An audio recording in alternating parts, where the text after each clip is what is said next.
होंगे। आज हम बात करेंगे सॉल्यूशन सेट नंबर 21 के। तो देखते हैं भैया क्या दिया गया है अपना पहला प्रश्न। तो पहला प्रश्न है 1942 के भारत छोड़ो आंदोलन के दौरान बिहार के किस जिले को अपराधी जिला घोषित किया गया था। 1942 में गांधी जी ने भारत छोड़ो आंदोलन की शुरुआत की और यही उन्होंने करो या मरो का नारा भी दिया। तो कौन सा जिला था जिसमें लगभग हर एक व्यक्ति ने पार्टिसिपेट किया इस आंदोलन के अंदर? सारण, गया, मुजफ्फरपुर और पटना। तो सारण एक ऐसा जिला हुआ जिसमें सभी लोगों ने अपनी भागीदारी दिखाई, इस वजह से इस जिले को कहा गया अपराधी जिला। चलिए अगला प्रश्न देखते हैं क्या है। बौद्ध दर्शन के अनुसार अष्टांगिक मार्ग का प्रमुख उद्देश्य क्या होता है? गौतम बुद्ध ने अष्टांगिक मार्ग दिए थे जिसे इंग्लिश में 8 फोल्डेड पाथ भी कहते हैं। तो वो क्यों दिए गए, उसके पीछे क्या कारण था और वे 8 मार्ग कौन से थे उनकी भी चर्चा करेंगे। तो स्वर्ग की प्राप्ति करने के लिए उन्होंने ये नियम कानून बनाए थे, दुखों से मुक्ति और निर्वाण प्राप्ति के लिए, वेदों की सर्वोच्चता स्वीकार करने के लिए, या कठोर तपस्या द्वारा शरीर का त्याग करने के लिए। तो बौद्ध धर्म में जो अष्टांगिक मार्ग हैं, इनका ये अष्टांगिक मार्ग का मतलब ही नहीं कोई रास्ता जिस पे चल के जाना है। अष्टांगिक मार्ग मतलब नियम कानून। तो 8 नियम कानून बताए थे जिनका अगर आप पालन करते हैं तो आप अपने दुखों से मुक्ति प्राप्त कर सकते हैं और निर्वाण यानी कि मोक्ष की ओर जा सकते हैं। ये 8 मार्ग कौन कौन से थे? तो सबसे पहले आता है सम्यक दृष्टि। सम्यक दृष्टि, सम्यक का मतलब होता है सही, यानी कि हमारा सही पॉइंट ऑफ व्यू होना चाहिए किसी चीज को देखने का। दूसरा हम क्या कहेंगे? सम्यक संकल्प। सम्यक संकल्प यानी जो भी हम डिसीजन लेना चाह रहे हैं उस पर हम कितना रुके हुए हैं और क्या हम जो डिसीजन ले रहे हैं वो सही है। इसके बाद में आपको मिलेगा सम्यक कर्मांत, यानी हम जो भी कर्म कर रहे हैं वो सही होना चाहिए। इसके बाद आपको मिलेगा सम्यक वाक, यानी सोच समझकर बोलना चाहिए। फिर आपको मिलेगा सम्यक अंजीवा। सम्यक अंजीवा का मतलब है लाइवलीहुड, यानी कि जीवन में टाइम से उठना, टाइम से सोना, टाइम से खाना, ये सारी बातें कि आप अपनी लाइफ स्टाइल कैसे रख रहे हैं। तो 1 2 3 4 5 6 7 और 8। 6वें नंबर पर उन्होंने कहा सम्यक व्यायाम। सम्यक व्यायाम, सम्यक स्मृति, सम्यक स्मृति, माइंडफुलनेस, और अंत में कहा सम्यक समाधि, यानी कि मेडिटेशन, खुद को समझना। ये 7 उन्होंने रास्ते बताए जिसके द्वारा आप निर्वाण प्राप्त कर सकते हो और दुखों से भी बाहर आ सकते हो। जो 4 आर्य सत्य उन्होंने बताए थे उसमें था ना, जीवन दुखों से भरा हुआ है, दुख के कोई ना कोई कारण है, उनके निवारण है, निवारण के उपाय हैं। तो दुख समुदाय है ना, तो दुख और दुख समुदाय की कहानी आपने सुनी होगी बौद्धिज्म के अंदर। तो 4 आर्य सत्य बता रहे हैं कि दुख जो है उनके कारण होते हैं, उनके निवारण भी होते हैं और निवारण के उपाय। तो दुख निरोधगामी प्रतिपदा, यानी कि दुख से निरोध पाया जा सकता है। तो दुख समुदाय, दुख निरोधगामी प्रतिपदा, 4 आर्य सत्य बताए थे। तो उसी दुख से बाहर आने के लिए आप अष्टांगिक मार्ग का प्रयोग कर सकते हैं। स्वर्ग की प्राप्ति, तो स्वर्ग जैसा कोई भी कथन बौद्ध धर्म में देखने को नहीं मिलता। वेदों की सर्वोच्चता स्वीकारना, वैदिक जो काल रहा जिसमें वेदों के बारे में पढ़ा होगा, वेदों को माना ही नहीं था बौद्धिज्म ने। कठोर तपस्या द्वारा शरीर का त्याग, ये संलेखना, यह समाधि मरण, यह संथारा कहलाता है। यह जैन धर्म के भीतर होता है, ना कि बौद्ध धर्म के भीतर। अगला प्रश्न एक क्या है? बुद्ध काल में 16 महाजनपदों का उल्लेख किस बौद्ध ग्रंथ में मिलता है? अंगुत्तर निकाय, दीघा निकाय, खुद्दक निकाय, विनय पिटक। तो बुद्ध काल में अंगुत्तर निकाय के अंदर 16 महाजनपद की जानकारी मिलती है। हालांकि अंगुत्तर निकाय खुद सुत्त पिटक का भाग है। सुत्त पिटक के अंदर 5 निकाय आते हैं। ये जो आप खुद्दक निकाय, दीघा निकाय, मध्यम निकाय, संयुक्त निकाय और अंगुत्तर निकाय, ये 5 निकाय यानी कि 3 पिटक जो हैं, जिसमें सुत्त पिटक, विनय पिटक, अभिधम्म पिटक। इसमें जो सुत्त पिटक है जिसमें गौतम बुद्ध की शिक्षाएं दी गई हैं, उसी के भीतर 5 और पुस्तकें हैं जिन्हें निकाय कहा जाता है। उन्हीं में से एक पुस्तक है अंगुत्तर निकाय जिसमें 16 महाजनपद की जानकारी दी गई है। ऐसे ही जैन धर्म का भी एक ग्रंथ है जिसका नाम है भगवती सूत्र।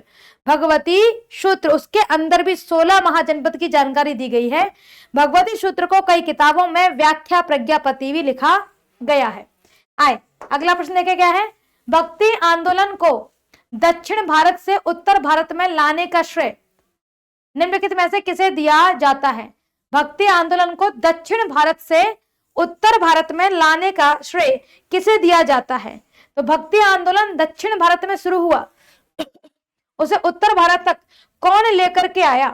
तो रामानंद प्रभु। तो स्वामी रामानंद प्रभु यह दक्षिण से आंदोलन को उत्तर भारत तक लेकर के आए थे। आगे देखिए, किस मुगल सम्राट के शासनकाल को स्थापत्य कला का स्वर्ण युग कहा जाता है? अकबर, जहांगीर, शाहजहां और हुमायूं। तो देखे जरा, अकबर का काल साहित्य का सुनहरा काल कहलाता है क्योंकि अकबर ने साहित्य का बड़ा अनुवाद करवाया था। इसके लिए इसने 1573-74 में अनुवाद खाना भी बनवाया, यानी कि ट्रांसलेशन का काम बहुत हुआ, साहित्य पर बड़ा काम हुआ, इसलिए अकबर का काल साहित्य का सुनहरा काल कहलाता है। जहांगीर, चित्रकला टॉप पर, चरम उत्कर्ष चित्रकला का हुआ जहांगीर के समय में, इसीलिए जहांगीर का काल चित्रकला का स्वर्णकाल कहलाता है और जहांगीर खुद भी एक चित्रकार था। शाहजहां की बात करें तो सबसे ज्यादा स्थापत्य और इमारतें मुगल काल में शाहजहां के समय में ही बनी हैं। इसे स्थापत्यों का राजकुमार भी कहा गया और इसी के काल को कहा गया स्थापत्यों का स्वर्णकाल। चले हुमायूं की बात करें तो हुमायूं तो खैर भटकते ही रहे, बहुत ज्यादा कुछ काम नहीं कर पाए, लेकिन जो चित्रकारी है वो हुमायूं के टाइम से ही शुरू हुई। जब इसका निर्वासन काल चल रहा था तो उसने लेखन कला सीखी, फारसी जो बिल्डिंग्स होती हैं उनके अंदर क्या क्या नक्काशी होती हैं इसकी इसने जानकारी सीखी, चित्रकारियों की जानकारी सीखी। तो ऐसा नहीं कि कुछ उसके समय में नहीं हुआ, पर इसका कोई काल स्वर्णकाल नहीं कहलाया। आए अगला देखे, क्या है? बक्सर के युद्ध में अंग्रेजी सेना का नेतृत्व किसने किया था और इस युद्ध के परिणाम स्वरूप कौन सी संधि हुई थी? रॉबर्ट क्लाइव, अलीनगर की संधि, हेक्टर मुन्नो, इलाहाबाद की संधि, लॉर्ड डलहौजी, लाहौर की संधि और वॉरेन हेस्टिंग, बनारस की संधि। बक्सर का युद्ध 22 अक्टूबर को हुआ, 22 अक्टूबर 1764 को, 1764। हालांकि इससे पहले 1763 में गिरिया का द्वितीय युद्ध हो गया था जिसमें कासिम हारा था। गिरिया का द्वितीय युद्ध। तो मीर जाफर के दामाद थे मीर कासिम, जो मीर जाफर के बाद बंगाल के नवाब बने, लेकिन मीर कासिम ने अपनी राजधानी परिवर्तन कर ली, मुर्शिदाबाद से मुंगेर ले गए, साथ ही साथ मुंगेर में तोपखाने वगैरह बनाने का काम करने लग गए और उन्होंने दस्तक फरमान जारी किया जिसके चलते 2 वर्षों तक व्यापार कर समाप्त कर दिया गया। अब व्यापार कर से प्रॉफिट हुआ करता था अंग्रेजों को और नवाब को नुकसान हुआ करता था। हालांकि वो नवाब के फायदे के लिए ही व्यापार कर लगाया गया था, लेकिन नवाब की जगह उसका फायदा अंग्रेज उठा रहे थे। इसलिए उसने कहा अच्छा हम बात ही खत्म कर देते हैं व्यापार कर की, जब हमारा कोई प्रॉफिट नहीं तो अंग्रेजों का भी कोई प्रॉफिट नहीं। तो व्यापार कर को उसने क्या कर दिया, समाप्त कर दिया। इस वाली बात से अंग्रेज बड़े नाराज हुए। तो पहले तो अंग्रेज ने इसके साथ में युद्ध कर लिया गिरिया का, जिसमें मीर कासिम हारे। मीर कासिम पहुंचे अवध के नवाब के पास जिसका नाम था सुजाउद्दौला। सुजाउद्दौला से कहा देखो अभी तो बिहार पर अटैक है, कल को अवध पर भी होगा, तो तुम अभी से तैयारी कर लो लड़ने की हमारे साथ। फिर ये मुगल शासक शाह आलम द्वितीय के पास पहुंचे, उनसे भी जाकर के इन्होंने अपनी बात कही। अब एक तरफ शाह आलम द्वितीय, सुजाउद्दौला, मीर कासिम और एक तरफ अंग्रेजों की सेना थी। अंग्रेजों की सेना का नेतृत्व कर रहे थे मुनरो हेक्टर। अब जो मुन्नो हेक्टर हैं उन्होंने इन तीनों को हरा दिया 22 अक्टूबर 1764 को, जिसके बाद में इलाहाबाद की 2 संधि हुई, इलाहाबाद की पहली संधि और द्वितीय संधि। तो 12 अगस्त 1765 को इलाहाबाद की पहली संधि हुई शाह आलम द्वितीय के साथ, जिन्हें 26 लाख रुपए पेंशन दी गई सालाना, और बंगाल में दीवानी और निजामत का जो विभाग था वो अंडर में कर लिया अंग्रेजों ने अपने।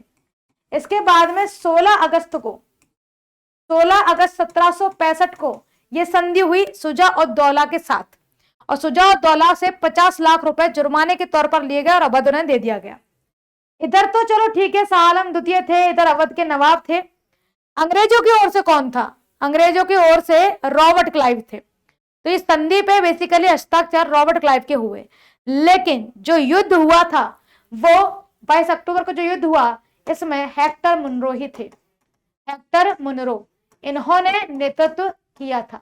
ठीक है, चले तो देखो यही लिखा है, नेतृत्व तो किसने किया, हम कहेंगे हेक्टर मुनरो, और परिणाम स्वरूप कौन सी संधि हुई, इलाहाबाद की संधि। तो ये वाला हमारा क्या हो जाएगा, करेक्ट हो जाएगा। ठीक है जी, चलो अगला देखें। 1857 के विद्रोह के दौरान उत्तर प्रदेश के मथुरा क्षेत्र से विद्रोहियों का नेतृत्व किसने किया, तो खान बहादुर खान, मौलवी लियाकत अली, कदम सिंह या देवी सिंह। तो उत्तर प्रदेश मथुरा से देवी सिंह बिलोंग कर रहे थे, इन्होंने नेतृत्व करा। कदम सिंह जो है यह सारण और छपरा वहां से थे। मौलवी लियाकत अली इलाहाबाद प्लस बनारस वहां से नेतृत्व कर रहे थे। खान बहादुर खान बरेली से कर रहे थे, बरेली। तो करेक्ट आंसर क्या हो जाएगा, देवी सिंह। देवी सिंह कहां से थे, ये मथुरा से थे, मथुरा। Correct answer Devi Singh. आओ अगला प्रश्न देखें। बांडीवास का युद्ध किस वर्ष लड़ा गया और इसका मुख्य परिणाम क्या था। बांडीवास आंग्ल फ्रांसीसी जो युद्ध चल रहे थे उसी का अंतिम युद्ध मान लो बांडीवास। 1748 प्रथम कर्नाटक युद्ध की समाप्ति। 1754 फ्रांसीसी गवर्नर डुप्ले की वापसी। 1760 भारत में फ्रांसीसी शक्ति का निर्णायक अंत। और 1763 में पेरिस की संधि। तो देखे जरा, 1760 में भारत में फ्रांसीसी शक्ति का अंत कर दिया था बांडीवास के युद्ध ने, बांडीवास के युद्ध ने। चलो आओ अगला प्रश्न देखते हैं। निम्नलिखित में से कौन सा युग्म सही सुमेलित नहीं है। अनहैप्पी इंडिया लाला लाजपत राय जी के द्वारा लिखी गई। इंडिया विंस फ्रीडम तो अबुल कलाम आजाद ने लिखी है, बिल्कुल। फायर ऑफ विंग्स भी इनकी किताब है बहुत फेमस, इंडिया विंस फ्रीडम और फायर ऑफ विंग्स भी। नील दर्पण दीनबंधु मित्र ने लिखी। हिंद स्वराज बाल गंगाधर तिलक ने लिखी, नहीं, बाल गंगाधर तिलक जो है इन्होंने नहीं लिखी। जो हिंद स्वराज है 1909 में गांधी जी ने लिखी, जब गांधी जी को पहली बार 1908 में साउथ अफ्रीका में बंदी बनाया गया, यानी कि गिरफ्तार कर लिया गया था। और गिरफ्तार करने के बाद लगभग 19 दिनों तक उन्हें बंद रखा गया जेल में। इसके बाद जब वो रिहा हुए तो वो इंग्लैंड पहुंचे अपनी बात रखने के लिए। तो इंग्लैंड में जब अपनी बात रखी उसके बाद लौट करके साउथ अफ्रीका आ रहे थे, तो 1909 में उन्होंने जो पानी के जहाज की यात्रा की इंग्लैंड से साउथ अफ्रीका के लिए, उसी बीच उन्होंने किताब लिखी थी हिंद स्वराज, मराठी कह रहे हैं, गुजराती भाषा में। बाल गंगाधर तिलक नहीं है, तो ये वाली जोड़ी अपनी क्या है, गलत है। तो गलत ही जोड़ी चुननी थी, है ना, सुमेलित नहीं है, तो ये वाली क्या हो जाएगी, सही हो जाएगी। बाल गंगाधर तिलक ने तो मराठी भाषा में लिखा था गीता रहस्य, जब वो मांडले की जेल में बंद थे, 1908 से लेकर के 1916 तक जेल में रहे थे, तब उन्होंने गीता का कंक्लूजन लिखा है गीता रहस्य। आए अगला प्रश्न देखें। निम्नलिखित में से किस भू राजस्व व्यवस्था को मालगुजारी व्यवस्था भी कहा जाता था और इसे भारत के सर्वाधिक यानी कि लगभग 51% भूभाग पर लगाया गया था। स्थायी बंदोबस्त, रैयतवाड़ी बंदोबस्त, महलवाड़ी बंदोबस्त और दहसाला पद्धति। तो कौन सा है जो सबसे ज्यादा चला, तो मालगुजारी व्यवस्था, रैयतवाड़ी व्यवस्था को कहा जाता है। ये 1790 में बेसिकली लॉन्च हुआ था, लेकिन सही मायने में ये अप्लाई किया गया था 1820 में ऑफिशियली, महलवाड़ी 1822 में, स्थायी बंदोबस्त 1793 में। ये कार्नवालिस के समय था, कार्नवालिस के समय लगाया गया और ये बंगाल क्षेत्र में लगाया गया था, जिसमें एक जमींदार हुआ करता था, वह ब्रिटिश ईस्ट इंडिया कंपनी को कर दिया करता था किसानों से वसूल करने के बाद। रैयतवाड़ी ये लगा था हेस्टिंग द्वितीय के टाइम, तो वॉरेन हेस्टिंग है तो केवल हेस्टिंग लिख देते हैं, हेस्टिंग द्वितीय के काल में लगा। और रैयतवाड़ी का जो आइडिया है ये किसने दिया था, तो रैयतवाड़ी का आइडिया जो है थॉमस मुनरो ने दिया था, थॉमस मुनरो, यानी कि वॉरेन हेस्टिंग का काल चल रहा है, थॉमस मुनरो ने आइडिया दिया। महलवाड़ी के अंदर क्या होता था, रैयतवाड़ी का, रैयत में शब्द है किसान, यानी कि किसान सीधा कर अंग्रेजों को दिया करता था। और जो ये रैयतवाड़ी है ये मद्रास, बॉम्बे और असम के क्षेत्रों में लगाई गई थी। महलवाड़ी की बात करें तो उत्तर पश्चिमी सीमांत प्रांत जैसे कि पंजाब हो गया, आगरा हो गया, यहाँ महलवाड़ी लगी थी। और महल का मतलब होता है एक गांव का मुखिया, तो गांव के लिए एक मुखिया चुना जाता था, उस मुखिया का काम होता था सारे गांव के किसानों से कर वसूल करना और फिर अंग्रेजों को देना। महलवाड़ी व्यवस्था, महलवाड़ी व्यवस्था भी हेस्टिंग द्वितीय के टाइम पर ही लगी थी, हेस्टिंग द्वितीय के टाइम पर ही लगी थी। और ये आइडिया दिया था हॉल्ट मैकेंजी ने। तो हॉल्ट मैकेंजी का आइडिया था, उन्होंने कहा कि महलवाड़ी व्यवस्था होनी चाहिए। ये लगाई कहां गई? तो उत्तरी पश्चिमी प्रांत में लगाई गई, उत्तरी पश्चिमी प्रांत में इसको लगाया गया। जबकि अगर हम रैयतवाड़ी की बात करें तो रैयतवाड़ी लगाया गया मद्रास में, प्रमुख रूप से मद्रास के बाद मुंबई में, मुंबई के बाद असम में। देसाल पद्धति की बात करें, ये 1580 में मुगल के काल में शुरू हुई थी और इसकी जो आइडिया है, इसका आइडिया दिया गया था टोडरमल के द्वारा, इसलिए इसको टोडरमल बंदोबस्त भी कहा जाता है। चले जी आगे देखिए, अगला प्रश्न क्या है। इसमें देखो सही वाले पर टिक कर दूं वरना आप कंफ्यूज हो जाएंगे, ये इसका सही है। आगे देखिए, भारतीय क्रांति की जननी किसे कहा जाता है जिन्होंने 1907 में जर्मनी के स्टुटगार्ट में पहली बार भारतीय तिरंगा फहराया? बिल्कुल, हरा पीला नीला, है ना। तो भाई कौन थी जिन्होंने पहली बार झंडे को फहराया था? तो Annie Besant, Sarojini Naidu, madam Bhikaji Cama. हरा पीला नीला नहीं, हरा पीला लाल, हरा पीला लाल, 3 कलर का इन्होंने झंडा फहराया था। 3 कलर था इसलिए इसको तिरंगा कहा गया। तो हरा पीला लाल कलर था उसमें। मैडम जी भीकाजी कामा। प्रथम विश्व युद्ध का तत्कालिक कारण क्या था और यह युद्ध किस संधि के साथ खत्म हुआ? 1914 से लेकर के 1918 तक प्रथम विश्व युद्ध चला और इसके शुरुआती का कारण क्या था? तो ऑस्ट्रिया के राजकुमार की हत्या कर दी थी।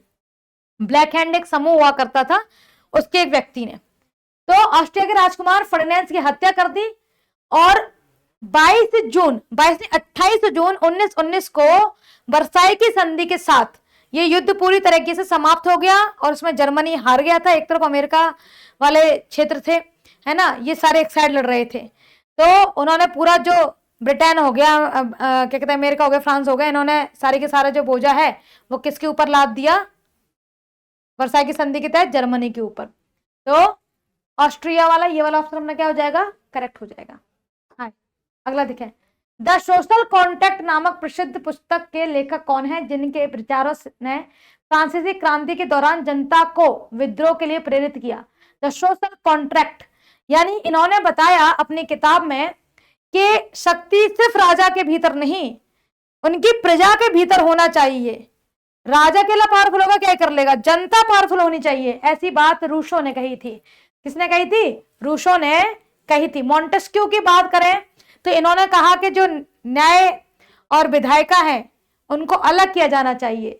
जॉन लॉक ये भी बहुत फेमस क्या कहते हैं, पुनर्जागरण के टाइम के लेखक रहे। आगे देखिए, अगला प्रश्न क्या है। 20 जून 1789 को टेनिस कोड की शपथ की ऐतिहासिक घटना का मुख्य उद्देश्य क्या था? टेनिस कोड की शपथ की ऐतिहासिक घटना का मुख्य उद्देश्य क्या था? तो राजा लुई को मृत्युदंड देना था, या फ्रांस के लिए एक नया संविधान तैयार करना था, या वास्तिल के किले पर हमला करना था, या विदेशी शक्तियों से सहायता मांगना था? बताएं भाई, तो क्या है इसका सही आंसर? तो टेनिस कोड शपथ जो है ये फ्रांस के लिए एक नए संविधान तैयार करने के लिए ली गई थी। तो 20 का क्या होगा करेक्ट आंसर। अगला देखें, निम्नलिखित में से कौन सा सुमेलित नहीं है? एक तरफ हमें चित्रकला और एक तरफ हमें राज्य दिए गए हैं, यानी कि इस राज्य में ये वाली चित्रकला होती है। अजंता की चित्रकला बौद्ध धर्म से संबंधित है। जातक कथाएं इसके अंदर बनाई गई हैं। इसकी गुफा नंबर 17 को कहा जाता है चित्रशाला। तो अजंता गुप्त काल की गुफाएं बताई जाती हैं, बौद्धिज्म को दर्शाती हैं। ये तो चलो हमें बात समझ में आ गई। 29 इसमें गुफाएं हैं, एलोरा में 34 गुफाएं हैं जो जैन, बौद्ध और हिंदुइज्म को दर्शाती हैं, जबकि अजंता सिर्फ बौद्ध धर्म को दर्शाती है। तो ये वाली बात तो करेक्ट है। हमें सुमेलित नहीं, यानी कि जिसकी जोड़ी नहीं बननी वो चुनना है। मधुबनी चित्रकला ये बिहार से संबंधित है और मधुबनी में खास बात ये होती है कि इसमें कोई भी पीछे की जगह खाली नहीं होती। अगर जगह खाली भी छूट रही होगी तो वहां एक पत्ती बना दी जाएगी, उसे मधुबनी आर्ट कहते हैं। पट्ट चित्रकला उड़ीसा, कपड़े पर की जाने वाली पेंटिंग। बिल्कुल, पट्ट का मतलब होता है कपड़ा, चित्र मतलब कोई फोटो बना रहे हैं, तो ये उड़ीसा में होती है। तंजौर चित्रकला राजस्थान, कांच पर की जाने वाली पेंटिंग है। नहीं, तंजौर चित्रकला जो है, ये छोटे छोटे भगवान की जो मूर्ति नक्काशी करते हैं ना, वो एक कला है। और तंजावुर से जुड़ा हुआ है, तमिलनाडु में पड़ता है तंजौर, तो राजस्थान की चित्रकला नहीं है, तो ये वाला सुमेलित नहीं है, तो हम क्या कहेंगे, ये सुमेलित नहीं है, करेक्ट आंसर। अगला देखिए क्या है, कथन ए, भारत का संविधान देश की आवश्यकताओं की पूर्ति करता है। सही वाली बात है, पूर्ति करता है कि नहीं करता है, बिल्कुल करता है। इसे एक गृहित बॉरोड संविधान कहा जाता है, यानी कि उधार का संविधान कहा जाता है। तो क्या हमने इसको पूरी तरह से मतलब क्या उधार ले लिया है? अब देखो कथन और कारण, तो बात तो सही है, बहुत सारी चीजें हमने दूसरी जगह से उठाई है, मौलिक अधिकार हो गए, डीपीएसपी हो गए, ये सारी चीजें। तो ए और आर दोनों सत्य हैं, लेकिन आर ए का स्पष्टीकरण नहीं है। आवश्यकताओं को पूरी करता है, इसमें उधारी वाला कोई सेंस नहीं बनता, तो बी करेक्ट होगा कि बात तो दोनों सही है, लेकिन इसमें जो कारण है ना वो कथन के लिए नहीं बना है, यानी कि कथन का स्पष्टीकरण नहीं है, वो बी करेक्ट होगा। अगला देखें, नीचे दिए गए राज्यों को भारत संघ के संपूर्ण राज्य का दर्जा प्राप्त होने का सही कालानुक्रम कौन सा है? नीचे दिए गए राज्यों को भारत संघ के संपूर्ण राज्य का दर्जा प्राप्त होने का सही काल, अच्छा, जो ईयर वाइज जो है वो हमको बताना है कि सबसे पहले किसको दिया गया, उसके बाद किसको दिया गया, उसके बाद किसको दिया गया। तो भाई नागालैंड, हरियाणा, सिक्किम, अरुणाचल प्रदेश करेक्ट होगा। नागालैंड, हरियाणा, सिक्किम, अरुणाचल प्रदेश हमें दिया गया है बी में। और नागालैंड ये आया था 1963 में, हरियाणा आया 1966 में, सिक्किम आया था 1975 में। अरुणाचल प्रदेश जो है इसकी बड़ी अच्छी सी कहानी है। तो अरुणाचल प्रदेश जो है पहले यूटी बनाया गया, यूटी बनाने के बाद में इसको स्टेट बनाया गया। तो चलो हम स्टेट बता देते हैं, आप हमें कमेंट करके बताना कि जो ये अरुणाचल प्रदेश है इसे यूटी कब बनाया गया था। तो 1966 सॉरी, नागालैंड 1963, 1966, 1975 और जो अरुणाचल प्रदेश है, आंध्र प्रदेश बंद कर देना, ये पहले यूटी बनाया गया था, उसके बाद में इसको स्टेट बनाया गया है 1987 में। कोई बताएगा तो कमेंट कीजिएगा यूटी कब बनाया गया था। चलो हिंट दे दें, 1971 में जब भारत का युद्ध हुआ पाकिस्तान के साथ में, उसी के आसपास का ईयर है, तो बताना मुझे कमेंट करके। चले आए आगे देखें, भारत के राष्ट्रपति को निम्नलिखित में से किस अनुच्छेद के तहत मौलिक अधिकारों के निलंबन की शक्ति प्राप्त है? मौलिक अधिकारों की निलंबन की शक्ति दी गई है राष्ट्रपति को किसके तहत? अनुच्छेद 20 में है, अनुच्छेद 21 में है, अनुच्छेद 21A के अंदर है, अनुच्छेद 19 में है। तो भैया अनुच्छेद 19 में वर्णित मौलिक अधिकारों के तहत राष्ट्रपति पावर रखता है कि वो जिसको निलंबित करना चाहे वो कर सकता है, कि भाई इस मौलिक अधिकार को हम फॉलो नहीं करेंगे आपके लिए। आपातकाल में किसी राज्य विधानसभा की अवधि बढ़ाई जा सकती है किसके द्वारा? तो आपातकाल में राज्य विधानसभा की अवधि बढ़ा सकता है राष्ट्रपति, संसद, राज्य का राज्यपाल बढ़ा सकता है, या विधानमंडल द्वारा। तो भैया ये पावर सिर्फ संसद के पास में है कि आपातकाल में वो किसी राज्य विधानसभा की अवधि को बढ़ा घटा सकता है, ये उसके पास पावर है। आए अगला देखे क्या है भैया, क्वेश्चन नंबर 20 अपना, मंत्रिमंडल, संविधान में मंत्रिमंडल शब्द का प्रयोग केवल एक ही बार हुआ है, वह किस अनुच्छेद में है? 352 है। मंत्रिमंडल जो है कैबिनेट की जानकारी हमें 352 में देखने को मिलती है। निम्नलिखित में से कौन क्षेत्रीय परिषद की अध्यक्षता कर सकता है? भारत के प्रधानमंत्री, भारत के गृह मंत्री, क्रमानुसार क्षेत्रों के मुख्यमंत्री, या भारत के वित्त मंत्री? तो क्षेत्रीय परिषद जो है वह होम मिनिस्ट्री जिसके पास में होगी, भारत के जो गृह मंत्री हैं वह जनरल काउंसिल कर सकते हैं, उसकी अध्यक्षता कर सकते हैं। भारत के गृह मंत्री क्या हो जाएगा? Correct answer. चला जी भाई, लोकसभा में शून्यकाल की अवधि कितनी होती है? शून्यकाल लग के पढ़ के लग रहा होगा कि भाई साहब 0 होगी, है ना? तो 30 मिनट, 2 घंटे, अनिश्चित काल तक हो सकती है, या 1 घंटे की। तो शून्यकाल की जो अवधि है वह 1 घंटे की अवधि होती है। कितने की? 1 घंटे की अवधि। चले अगला प्रश्न देखते हैं, कोई विधेयक धन विधेयक है या नहीं, इसका निर्णय कौन करता है? कोई भी विधेयक यानी कोई भी आप बिल जो पास करवाना जा रहे हो, वो मनी बिल है या नहीं है, इसको कौन तय करेगा, किसके पास ये पावर होती है। तो हमारा धन विधेयक लोकसभा में जाता है और उसी के पास पावर होती है, जो लोकसभा का अध्यक्ष होगा, कि भाई इसको मैं तय करूं धन विधेयक, इसको मैं तय करूं वित्त विधेयक।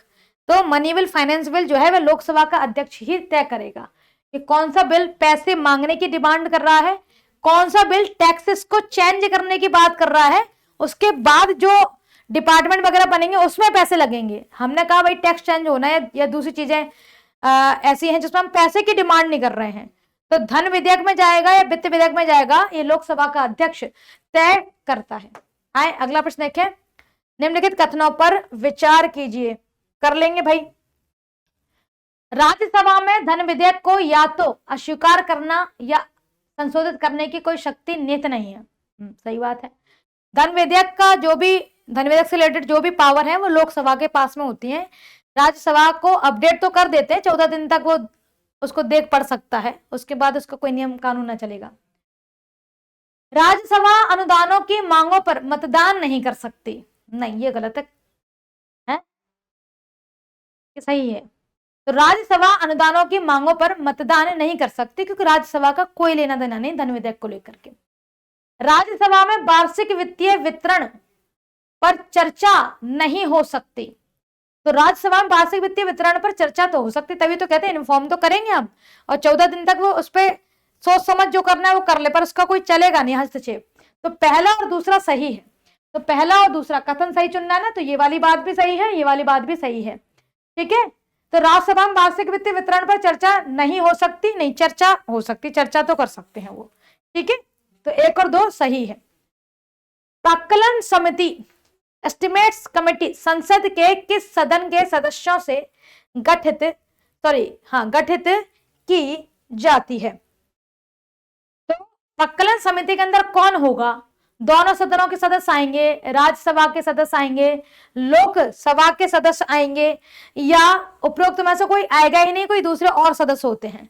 तो जो एस्टिमेट्स कमेटी है उसके अंदर लोकसभा से लोग जाते हैं, तो लोकसभा के सदस्यों से ये कमेटी बनाई जाती है।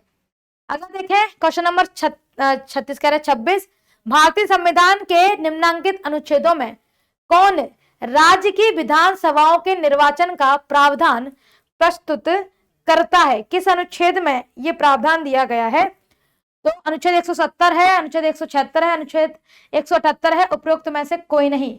अनुच्छेद 170 के अंदर निर्वाचन का प्रावधान प्रस्तुत करने के बारे में डिटेल दी गई है। चल अगला प्रश्न देखें भाई साहब, क्या है। राज्य वित्त आयोग का गठन, स्टेट फाइनेंस कमीशन का गठन भारतीय संविधान के किस अनुच्छेद के अंतर्गत किया जाता है। अनुच्छेद 243H के अनुसार, 243I के अनुसार, 243J के अनुसार और 243K के अनुसार। तो देखो राज्य वित्त आयोग 243 में एक्सप्लेन किया गया है और 243 के अंदर भी आई आता है, उसमें एक्सप्लेन किया गया है, तो 243I के अनुसार हो जाएगा। आए अगला प्रश्न देखें। एक व्यक्ति पंचायत का चुनाव लड़ सकता है यदि उसने आयु पूर्ण कर ली है, यानी कि भैया सरपंच जी बनना है तुम्हें है, तो पंचायत का चुनाव लड़ना है तो कितनी आयु होना चाहिए, कितनी आयु कम से कम कितनी हो, कभी इतने वर्ष के तुम हो चुके हो तब तुम पंचायत में जाकर के लड़ने बैठ सकते हो। 21 वर्ष की आयु होनी चाहिए। 25, 30, 21, 18, 21 वर्ष की आयु पूरी कर ली है, उसी के बाद हम पंचायत का चुनाव लड़ सकते हैं। सर्वोच्च न्यायालय में तदर्थ न्यायाधीशों की नियुक्ति होती है जब कतिपय न्यायाधीश दीर्घकालीन अवकाश पर जाते हैं, स्थायी नियुक्ति के लिए कोई उपलब्ध नहीं होता है तो फिर न्यायाधीश आ जाते हैं तदर्थ वाले, एडहॉक बोलते हैं इनको। न्यायालय के समक्ष लंबित वादों में असाधारण वृद्धि होती है, इसलिए ऐसा होता है। न्यायालय के किसी सत्र के लिए न्यायाधीशों का कोरम पूरा नहीं हो पाता तो हम एडहॉक जो जज है उनको रख लेते हैं। तो तो बिल्कुल सही। न्यायालय के किसी सत्र के लिए न्यायाधीशों का कोरम अगर पूरा नहीं हो पाता है तब हम एडहॉक न्यायाधीश की नियुक्ति करते हैं। चलो अगला देखें। भारत का प्रथम राष्ट्रीय उद्यान कौन सा है और इसे वर्तमान में किस नाम से जाना जाता है? कान्हा राष्ट्रीय उद्यान Madhya Pradesh, Hailey national park, Jim Corbett उद्यान, मानस राष्ट्रीय उद्यान काजीरंगा और गिर नेशनल पार्क शासनगिर गुजरात में पड़ता है ये, और ब्लैक बक के लिए बड़ा फेमस है ये। काजीरंगा एक सरंगी गैंडा के लिए बड़ा फेमस है, कान्हा जो बाघ है उसके लिए बड़ा फेमस है, और जिम कॉर्बेट ये सबसे पहला नेशनल पार्क माना जाता है, उत्तराखंड में है।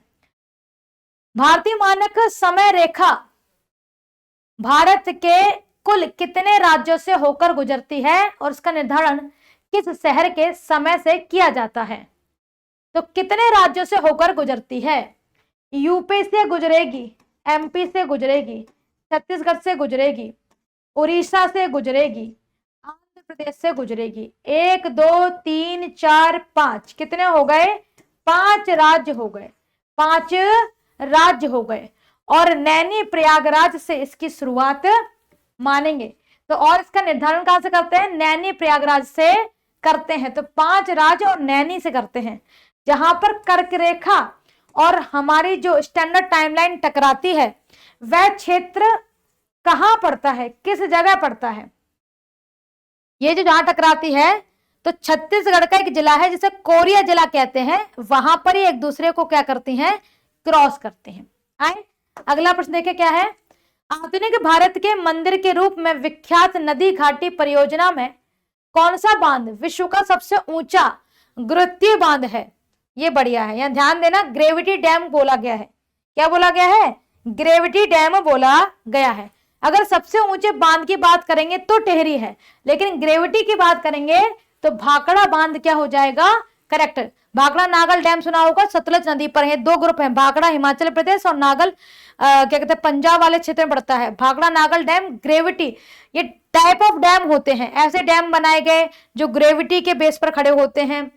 डैम का कर्व होता है, उसके हिसाब से डैम का नाम होता है। तो यानी डिफरेंट टाइप ऑफ डैम होते हैं जिसमें ग्रेविटी वाला है।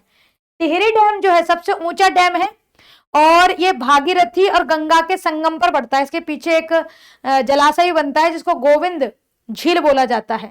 ये सबसे ऊंचा है लेकिन ग्रेविटी डैम नहीं है। ग्रेविटी के मामले में सबसे ऊंचा भाखड़ा डैम। चलो अगला देखें।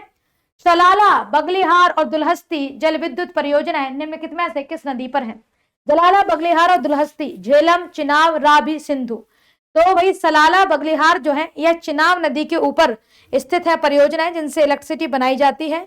चिनाब सिंधु नदी की एक प्रमुख सहायक नदी है क्योंकि बाकी झेलम, रावी, सतलज जो है वो चिनाब में ही जाके मिलती हैं, पंचनदा में, और फिर फाइनली जाकर के वो सिंधु नदी से मिल जाती है।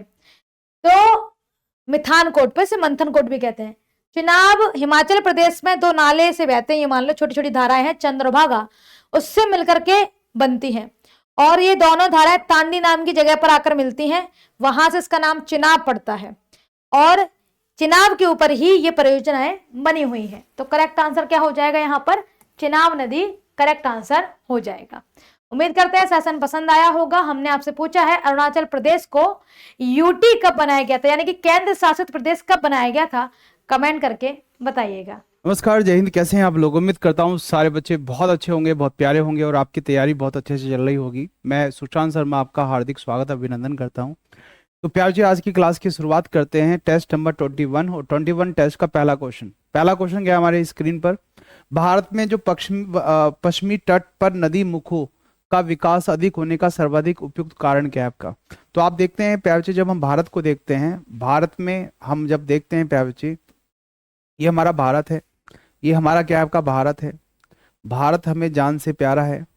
तो प्यार जी, ये कौन से तट है आपका? पूर्वी। ये कौन से तट है आपका? पश्चिमी तट है आपका। तो जो इस्चुरीज होती है आपका, उनका निर्माण, मतलब यहाँ पर ना इस्चुरीज का निर्माण ज्यादा होता है, डेल्टा का निर्माण नहीं होता है। तो उसका सबसे अधिक प्रभावी कारण कौन सा है आपका? तीव्र ज्वारीय प्रभाव होता है, कठोर सैलों की प्रधानता होती है, डेल्टा निर्माण की प्रवृत्ति, तीव्र ढाल और संकीर्ण तटीय क्षेत्र होते हैं, तटीय मैदान होते हैं आपका। तो आंसर हो जाएगा डी आंसर। पहले का आंसर डी है। क्या यही आंसर आपका है? सारे के सारे बच्चे बताएं क्या यही आंसर आपका है? हाँ ना में जवाब दें। क्या यही आंसर आपका आ रहा है? Yes no? बहुत बढ़िया, बहुत बढ़िया, बहुत अच्छा। अगर यही आंसर आपका है तो बहुत अच्छी बात है। ये आंसर नहीं है आपका तो आंसर आना चाहिए आपका, यस, आंसर आना चाहिए D answer. D will be the answer. अगला क्वेश्चन हमारे पास है, अगला क्वेश्चन हमारे पास है बच्चे, अगला क्वेश्चन हमारे पास है,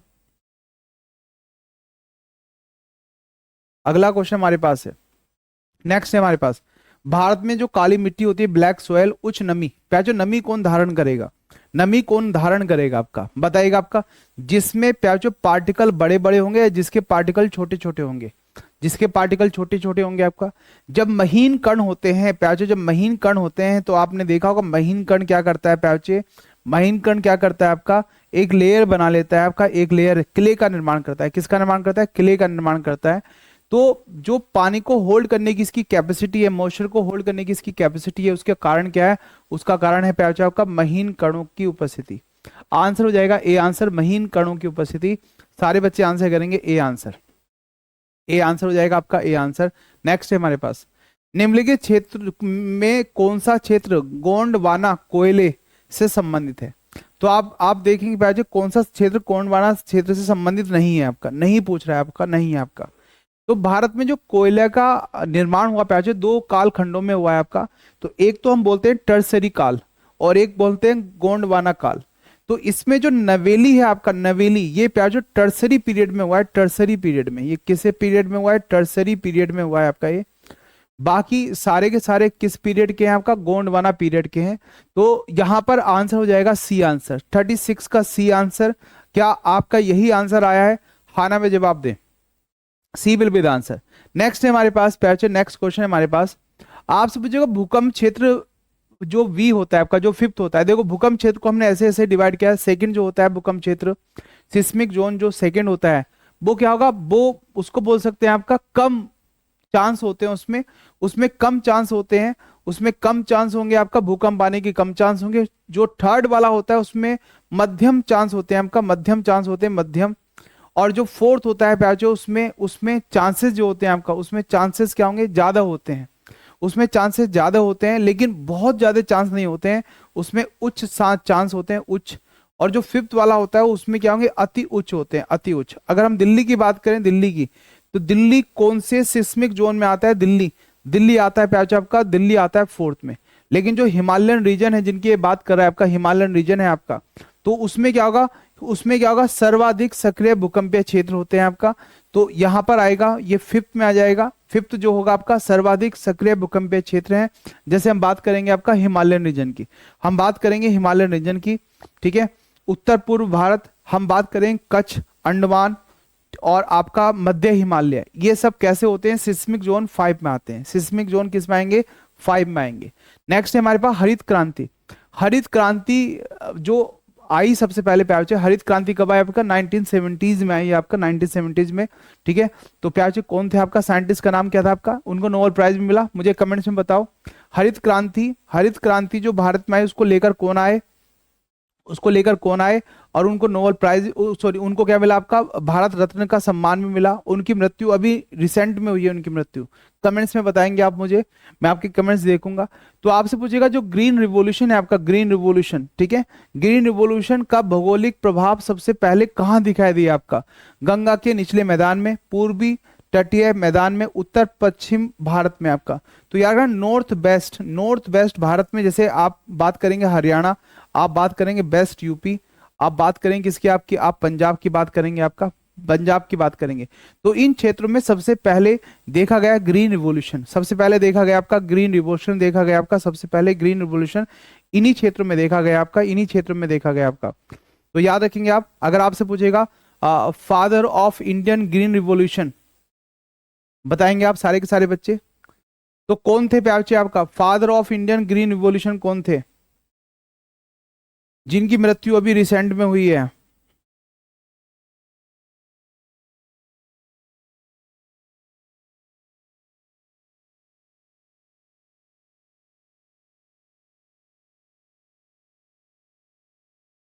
क्या था नाम? बताओ जल्दी से आप। Doctor M S Swaminathan. Swaminathan साहब को हमारे भारत रत्न का पुरस्कार भी मिला है आपका, उनकी रिसेंट में मृत्यु भी हुई है आपका। तो MS स्वामीनाथन, स्वामीनाथन साहब का नाम याद रखना आप। नेक्स्ट है हमारे पास, आपसे निम्नलिखित में से कौन सा युग्म सही कारण प्रभाव दर्शाता है, संबंध दर्शाता है आपका। बताओ जल्दी से, कौन सबसे सही कारण प्रभाव कॉज इफेक्ट संबंध दर्शाता है आपका। अरावली अधिक वर्षा वाला क्षेत्र है, अरावली नहीं, अरावली तो भाई साहब कम वर्षा वाला क्षेत्र है आपका। पश्चिम घाट क्या है, वर्षा छाया क्षेत्र है, रेन शैडो रीजन है। यस प्यार, जब पूर्वी घाट पे वर्षा होती है ज्यादा, पश्चिमी घाट पे क्या होगा, वर्षा छाया क्षेत्र बन जाता है, रेन शैडो क्षेत्र बन जाता है, बिल्कुल सही है। हिमालय शीत मरुस्थलीय है आपका, हिमालय शीत मरुस्थलीय नहीं है आपका। पूर्वी घाट ब्लॉक पर्वत नहीं सर, पूर्वी घाट ब्लॉक पर्वत भी नहीं होगा, तो आंसर बिल भी हो जाएगा यहाँ पर बी आंसर। 39 का आंसर हो जाएगा बी आंसर, 39 का आंसर हो जाएगा बी। सारे बच्चे आंसर करेंगे बी आंसर, यही आंसर आ रहा है आपका, B will be the answer.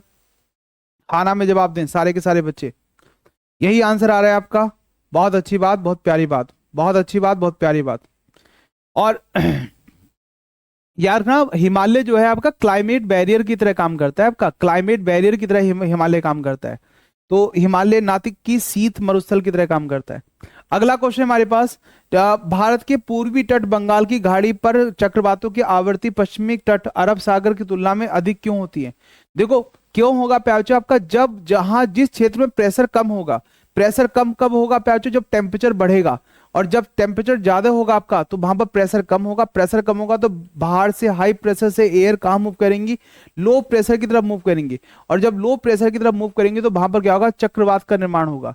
तो बंगाल की खाड़ी का जल गर्म होना और उथला होता है, बिल्कुल सही है आपका। अरब सागर की धाराएं सक्रिय होती हैं, समुद्र की ज्वारीय प्रभाव न्यून होता है, मानसून की वर्षा कम होती है, तो आंसर बिल भी हो जाएगा ए आंसर। 40 का आंसर हो जाएगा ए। चक्रवात का जो बेसिक कॉन्सेप्ट है वही है आपका कि जहां पर लो प्रेशर होगा, लो प्रेशर को घेरने के लिए क्या आ जाएंगे आपका, बाहर से हवाएं चलेंगी अंदर की ओर, और वहां पर चक्रवात का निर्माण होता है। प्रति चक्रवात कब बनता है, एंटी साइक्लोन कब बनता है, जहां पर हाई प्रेशर होता है, हाई प्रेशर से लो प्रेशर की तरफ हवाएं मूव करती हैं। तो लो प्रेशर कब होगा, जब टेम्परेचर बढ़ेगा, और टेम्परेचर कब बढ़ेगा प्याच आपका, जब कैसी धाराएं होती हैं, जल गर्म और उथला होगा आपका। तो आंसर हो जाएगा ए आंसर, सारे बच्चे आंसर करेंगे ए, यही आ रहा है आपका आंसर। नेक्स्ट है हमारे पास, आपसे पूछेगा जनसांख्यिकी लाभांश डेमोग्राफिक डिविडेंड का मुख्य कारण क्या है आपका। युवा आबादी की अधिकता, वृद्धि आबादी का कम होना, लिंगानुपात, या जन्म दर का अधिक होना आपका। तो याद रखना प्याजो, डेमोग्राफी डिविडेंड का फायदा क्या होता है आपका, युवा आबादी, ठीक है, की अधिकता। ये फायदेमंद होता है, देश के लिए फायदेमंद होता है। लेकिन दिक्कत कब आती है, जब ये युवा आबादी क्या होगा, बूढ़ी हो जाती है, तब दिक्कत आती है, ठीक है। तब इसको उसका भरण पोषण करना बड़ा मुश्किल हो जाता है। तो आपने देखा बहुत सारे देशों में क्या होगा, बूढ़े लोगों को किसी ना किसी बीमारी, कोई वायरस फैला दिया जाता है, जिससे बूढ़े लोग जल्दी चले जाते हैं, ऐसा भी देखा जाता है। तो प्यारे बच्चे, देश अपना सोचता है, देश कभी कभी जनता का नहीं सोचता है, अपना ज्यादा सोचता है। आपसे जनगणना 2011 के आंकड़ों के अनुसार भारत में किस राज्य या केंद्र शासित प्रदेश में अनुसूचित जाति जनजाति की जनसंख्या का प्रतिशत उसके कुल जनसंख्या के अनुपात का सर्वाधिक है आपका। तो ये किस में रहा है आपका, लक्षद्वीप में रहा है आपका। लक्षद्वीप में प्यार, ये अनुपात काफी ज्यादा रहा है आपका लक्षद्वीप में, ठीक है, लगभग 94 के करीबन है आपका। लेकिन अगर राज्य की बात करेंगे, राज्य में कौन है, राज्य में है आपका मिजोरम, राज्य में मिजोरम है आपका, और केंद्र शासित जो प्रदेश है आपका उनमें कौन है, लक्षद्वीप। तो आंसर बिल भी हो जाएगा बी आंसर। दोनों में कंफ्यूज मत हो जाना, बहुत सारे बच्चे हम देखते हैं कि आंसर क्या कराते हैं, आंसर क्या कराते हैं आपका, मिजोरम कराते हैं। तो मिजोरम ना होकर क्या आंसर होगा प्यारे बच्चे, क्या आंसर हो जाएगा आपका, बहुत बढ़िया, आंसर क्या हो जाएगा प्यारे बच्चे आपका, लक्षद्वीप हो जाएगा, लक्षद्वीप। लगभग 94.8% जनसंख्या है यहाँ पर, 94.8% जनसंख्या है आपका। और मिजोरम में प्यारे बच्चे, मिजोरम में कितने आपकी 94.4 है मिजोरम में।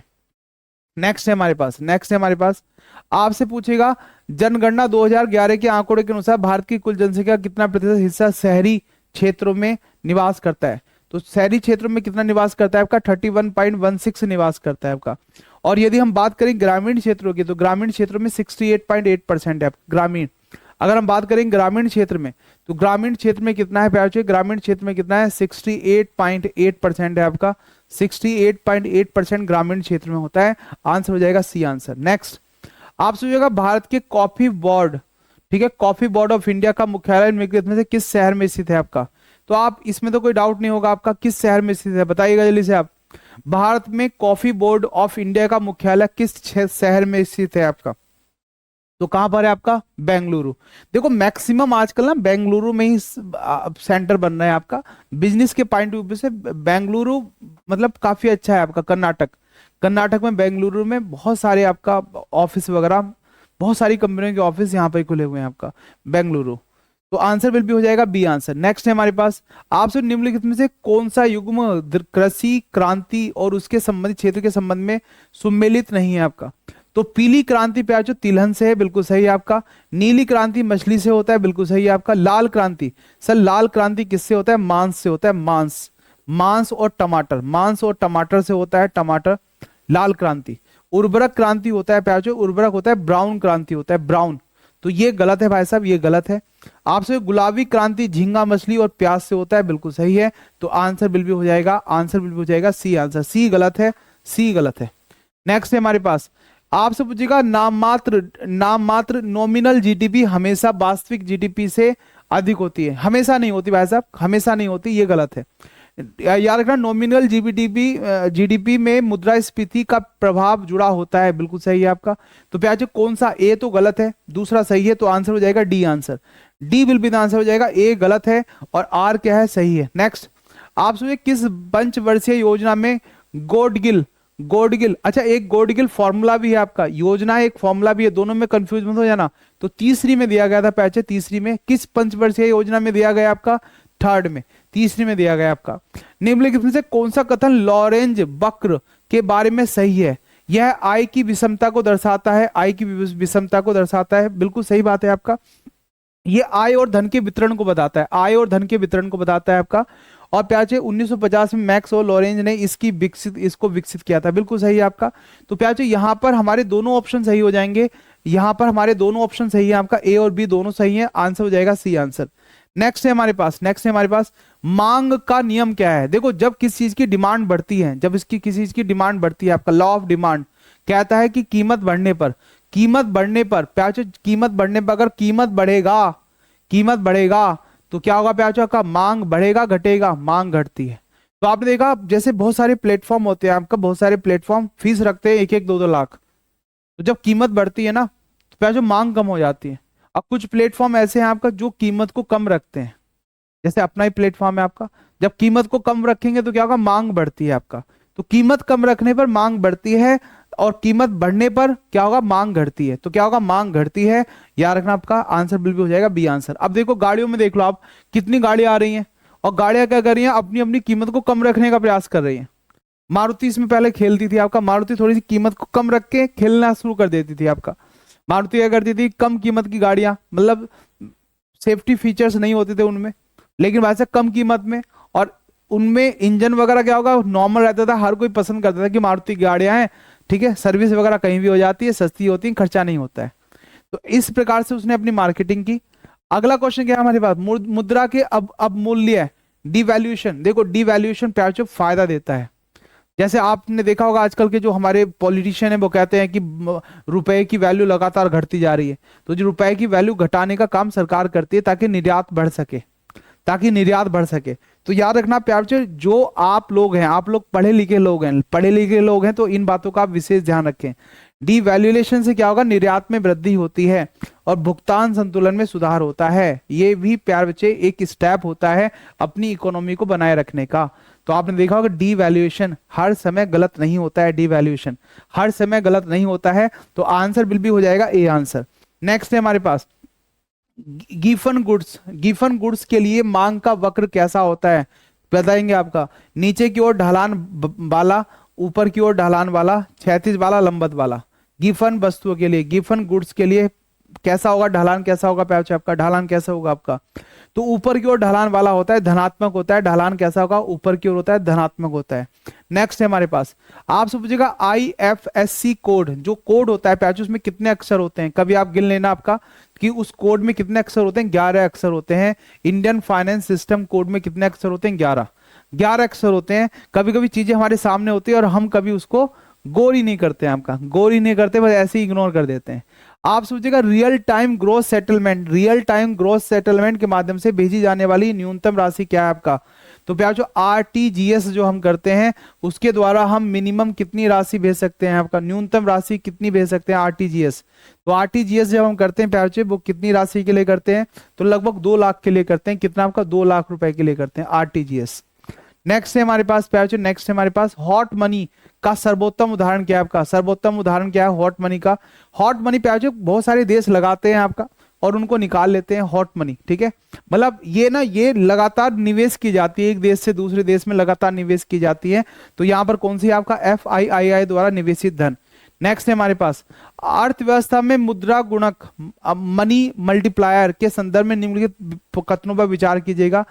यदि लोग बैंकों में जमा की करने की बजाय अपने पास नगद रखना अधिक पसंद करते हैं अतः करेंसी जमा अनुपात या CDR बढ़ता है तो मुद्रा गुणक कम हो जाएगा। दूसरा, यदि आरक्षित जमा अनुपात रिजर्व डिपॉजिट रेशियो जो होता है में वृद्धि होती है तो वाणिज्य बैंकों की साख सृजन क्षमता बढ़ जाती है। बताइएगा कौन कौन से कथन सत्य है आपका, कौन कौन से कथन सत्य है आपका। ABCD कौन कौन से कथन सत्य है ABCD। तो प्यार कौन सा कथन सत्य है आपका, केवल A सही है आपका, A सही है आपका। 55 का कौन सा सही है आपका, A आंसर। क्या आपने यही आंसर क्या है, कुछ और क्या है, सारे बच्चे बताएंगे क्या आपने यही आंसर क्या है, कुछ और क्या है। 55 का क्या हो जाएगा प्यार, A आंसर। बहुत अच्छी बात, ये क्वेश्चन अच्छा था आपका। ये वही क्वेश्चन कर पाया होगा जिसने थोड़ा सा इकोनॉमिक्स वगैरह को अच्छे से पढ़ा होगा, आपका इकोनॉमिक्स अच्छे से पढ़ी होगी वही कर पाया होगा। यस बढ़े आगे सर, आगे बढ़े सर, बहुत बढ़िया। आंसर बिल भी हो जाएगा A आंसर। नेक्स्ट है हमारे पास, आप सोचिए भारत पाकिस्तान और चीन की विकास रणनीतियों के संदर्भ में महान सर्वहारा सांस्कृतिक क्रांति का संबंध किस देश और किस उद्देश्य से था आपका। बताओ जल्दी से, आप किसके साथ था, किस उद्देश्य से था। तो यार ना, चीन छात्रों और पेशेवरों को ग्रामीण क्षेत्रों में भेजकर काम और खेती सीखने के लिए। यार ना आपका जो छात्र होते हैं, छात्र मतलब ऐसा होता है कि जैसे हम गांव के लोग हैं, चाहे हम कितना ही पढ़ जाएं, हमें खेती आती है आपका, हमें खेती आती है, हमें खेती करनी आती है, हमें पता है नौलख क्या होता है, हमें क्या होगा पेडी क्या होगा, सेडी क्या होता है, हमें पता है गन्ने की बुआई कैसे की जाती है, हमें पता है आपका चरी की बुआई कैसे की जाएगी, हमें पता है इस मौसम में गेहूं की बुआई की जाती है। और आप बात करेंगे जब मई जून का महीना होता है आपका, उस मौसम में हम किसकी बुआई करते हैं आपका, ठीक है, जुलाई में किसकी बुआई करते हैं आपका, धान की बुआई करते हैं। और धान को कब काट लिया जाता है आपका, अभी आपने देखा होगा नवंबर दिसंबर में धान को काट लिया जाता है। फिर दिसंबर से हम गेहूं की बुआई कर देते हैं, फिर बीच में हम कोई आपका बीच में कोई, ठीक है, फसल लगा देते हैं कुछ समय के लिए, खेत की फर्टिलिटी को बढ़ाने के लिए। तो प्यार ऐसे ही ये जानकारी देने के लिए चीन में छात्रों और पेशेवरों को ग्रामीण क्षेत्रों में भेजकर काम और खेती सीखने के लिए, ठीक है, ये प्यार ग्रेट प्रोलेक्टेरियन कल्चरल रिवॉल्यूशन आया था आपका। अगला है हमारे पास, choose the correct tense. By tomorrow she the work, finished, will finish, will have finished. बताओ जल्दी से आपका क्या होगा आंसर। आंसर क्या होगा आपका, बाय टुमारो, बाय टुमारो सी। तो यार ना जब आएगा बाय टुमारो कल तक, तो she will have finished, she will have finished the work. तो आंसर बिल भी हो जाएगा डी आंसर। क्या आंसर हो जाएगा, डी आंसर हो जाएगा आपका। यहाँ पर लगा हुआ है फ्रेज, लगा हुआ है प्यार आपका फ्रेज लगा हुआ है आपका, फ्रेज लगाओ बाय टुमारो। जहां भी फ्रेज बाय टुमारो लगा होता है तो आप समझ जाते हैं वो कौन सा टेंस होता है आपका, फ्यूचर परफेक्ट टेंस होता है। और फ्यूचर परफेक्ट टेंस में क्या आता है प्यार आपका, विल हैव और वर्ब की थर्ड फॉर्म आता है आपका। तो हम क्या लिखें, will have finished, will have finished, ठीक है, बाय टुमारो, क्योंकि फ्रेज लगा हुआ है। ये सब आपने पढ़ा है अच्छे से, आप जानते हैं। आपसे पूछेगा निम्नलिखित में से जल में घुलनशील विटामिन, वाटर सोल्यूबल विटामिन कौन सा है। तो वाटर सोल्यूबल विटामिन को हम लिख सकते हैं WBC, WBC मतलब वाटर, BC मतलब सोल्यूबल, या लिख सकते हैं OBC, OBC मतलब क्या होगा, O कहां से आएगा आपका, वाटर से आएगा, BC। तो याद रखना वाटर सोल्यूबल विटामिन कौन सा है, कौन सा होगा, C, विटामिन C हो जाएगा। आंसर बिल भी हो जाएगा विटामिन C, यही आंसर आ रहा है आपका। नेक्स्ट है हमारे पास, आप सोचिएगा मानव शरीर में प्रोटीन के पाचन के लिए उत्तरदायी मुख्य एंजाइम यह कहां पाया जाता है। तो मुख्य एंजाइम होता है जो पेप्सिन, ये कहां पाया जाता है, आपके स्टमक में पाया जाता है। कहां पाया जाता है, स्टमक में। हालांकि एक एंजाइम होता है आपका जो ट्रिप्सिन और काइमोट्रिप्सिन होता है, वो आपकी इंटेस्टाइन में पाया जाता है। तो यहां पर इस ऑप्शन में क्या है आपका, पेप्सिन। पेप्सिन प्रोटीन का डाइजेशन करेगा। तो यहाँ पर आंसर हो जाएगा कौन सा, B will be the answer. क्या आंसर हो जाएगा, बी आंसर। आप अगला क्वेश्चन करेंगे, आपसे निम्नलिखित युग्म पेयर सही सुमिलित नहीं है, नहीं पूछ रहा है आपका। कोलेरा प्याचा आपका बिब्रो कोलेरी, यस जीवाणु है। हैजा, हैजा कैसे होता है, बिब्रो कोलेरी द्वारा होता है। मलेरिया प्रोटोजोआ प्लाज्मोडियम के द्वारा होता है। टीबी प्याचो आपका जीवाणु के द्वारा होता है। रिंग बॉम्ब प्याचो, रिंग बॉम्ब वायरस के द्वारा नहीं होता है, फंगी के द्वारा होता है। फंगी, कवक के द्वारा होता है, फंगी के द्वारा होता है। तो ये गलत है। दांत की बीमारी किसके कारण होती है, कवक के कारण होती है, ये गलत है। D will be the answer. Next, आपसे निम्न में से कौन सा पादप हार्मोन फलों को पकाने के लिए मुख्य उत्तरदायी है आपका, कौन सा पादप हार्मोन होता है, तो याद रखना प्यार चाहिए इथाइलिन। इथाइलिन फलों को पकाने का काम करता है आपका इथाइलिन। याद रखना ऑक्सीजन क्या होगा, पौधों को सूर्य के प्रकाश की तरफ मोड़ने का काम करता है। जिब्रेलिन क्या करता है, डोरमेंसी को ब्रेक करता है। एब्सिसिक एसिड क्या करता है, ट्रांसपायरेशन बाष्पोत्सर्जन की दर को कम कर देता है। तो यहाँ पर आंसर हो जाएगा ethylene, B will be the answer. आप देखेंगे 61 का क्या हो जाएगा, बी आंसर। 61 का हो जाएगा बी आंसर।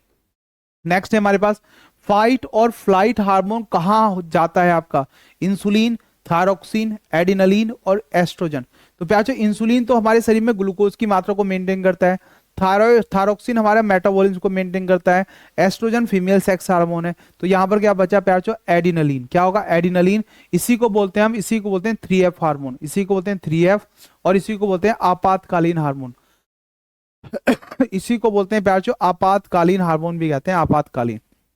नेक्स्ट है हमारे पास, आप समझे 2011 की जनगणना के अनुसार बिहार का वह एकमात्र जिला कौन सा है जहां लिंगानुपात 1000 से अधिक था, बताओ जल्दी से। और क्या आप इस शहर के आप हैं, बताएंगे आप, क्या आप इस जिले के हैं, अगर हैं तो बताएं, सारे बच्चे बताएंगे। अगर आप इस जिले के हैं तो बताएंगे। तो प्याजो इस जिले का नाम था गोपालगंज। गोपालगंज से कौन कौन है बताओ, गोपालगंज से कौन कौन है हमारी क्लास में, कौन कौन बच्चा गोपालगंज से, कौन कौन बच्चा सिवान से, सारण से और पटना से। पटना में तो मैक्सिमम बच्चे रह रहे होंगे आपका। पटना तो शहर बढ़िया शहर है आपका, मन लगता है पटना में। मैं भी रह के आया पटना में अपने पुराने घर पे, तो भाई साहब मन लग रहा था आपका, मन लग रहा था मतलब। नेक्स्ट, आप सोचिएगा बिहार का शोक कही जाने वाली कोसी नदी किस स्थान पर आकर मिलती है आपका, किस स्थान पर आकर मिलती है प्यार आपका, मनेर, पटना, छपरा, कुर्सेला या प्यार आपका पहलेजा घाट। आंसर बताएंगे कहां पर आकर मिलती है, कहां पर आकर मिलती है प्यार बच्चे, सारे बच्चे बताएंगे कहां पर आकर मिलती है, बताएंगे आप सारे के सारे बच्चे। तो जो प्यार कटिहार हैं, कटिहार वाले बच्चे जानते होंगे आपका Kursela, Katihar, C will be the answer.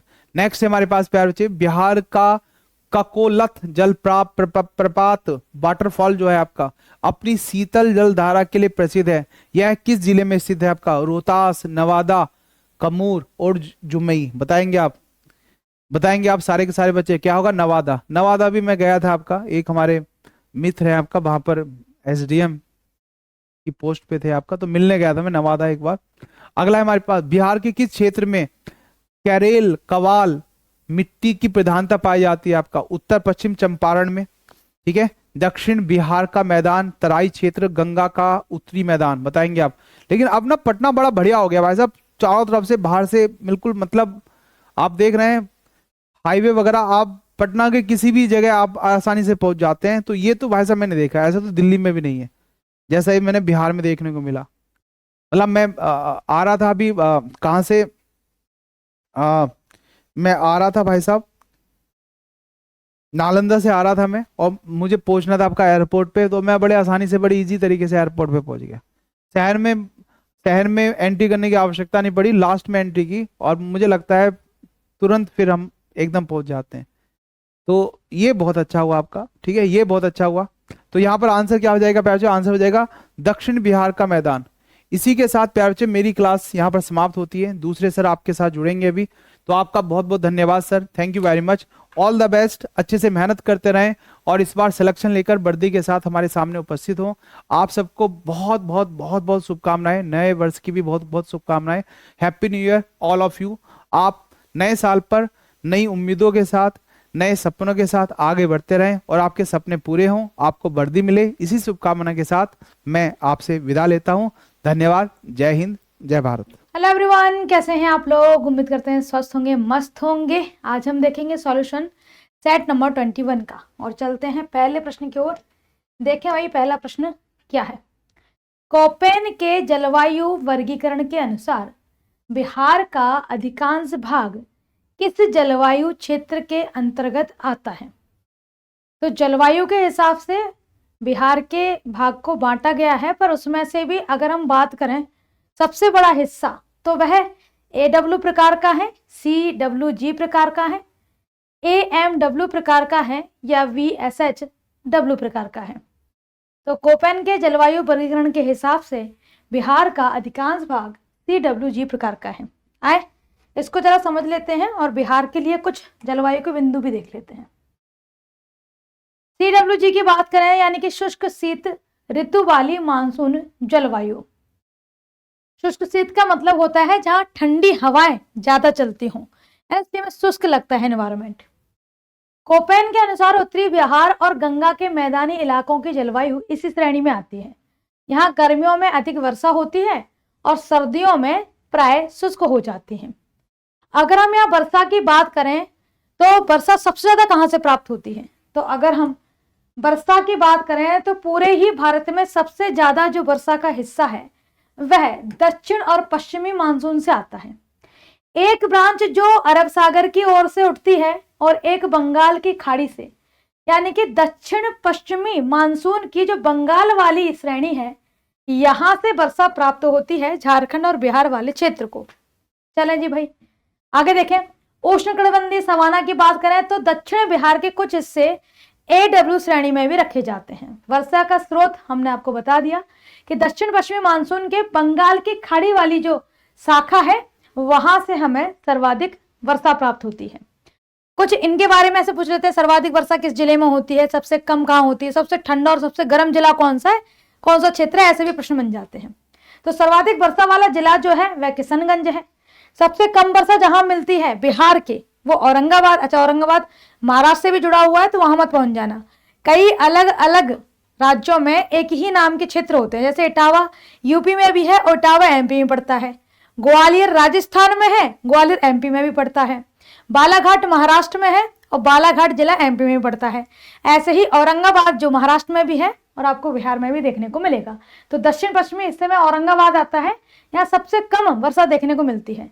सबसे गर्म और सबसे ठंडा जिला गया है, क्योंकि जहानाबाद के पास में गया जिला जो है वो पथरीला इलाका है, तो जब गर्मी पड़ती है तो पत्थर गर्म ज्यादा तो गर्मी ज्यादा मिलेगी और पत्थर ठंडे भी ज्यादा होते हैं, तो सर्दी के समय में ठंडा बहुत रहता है।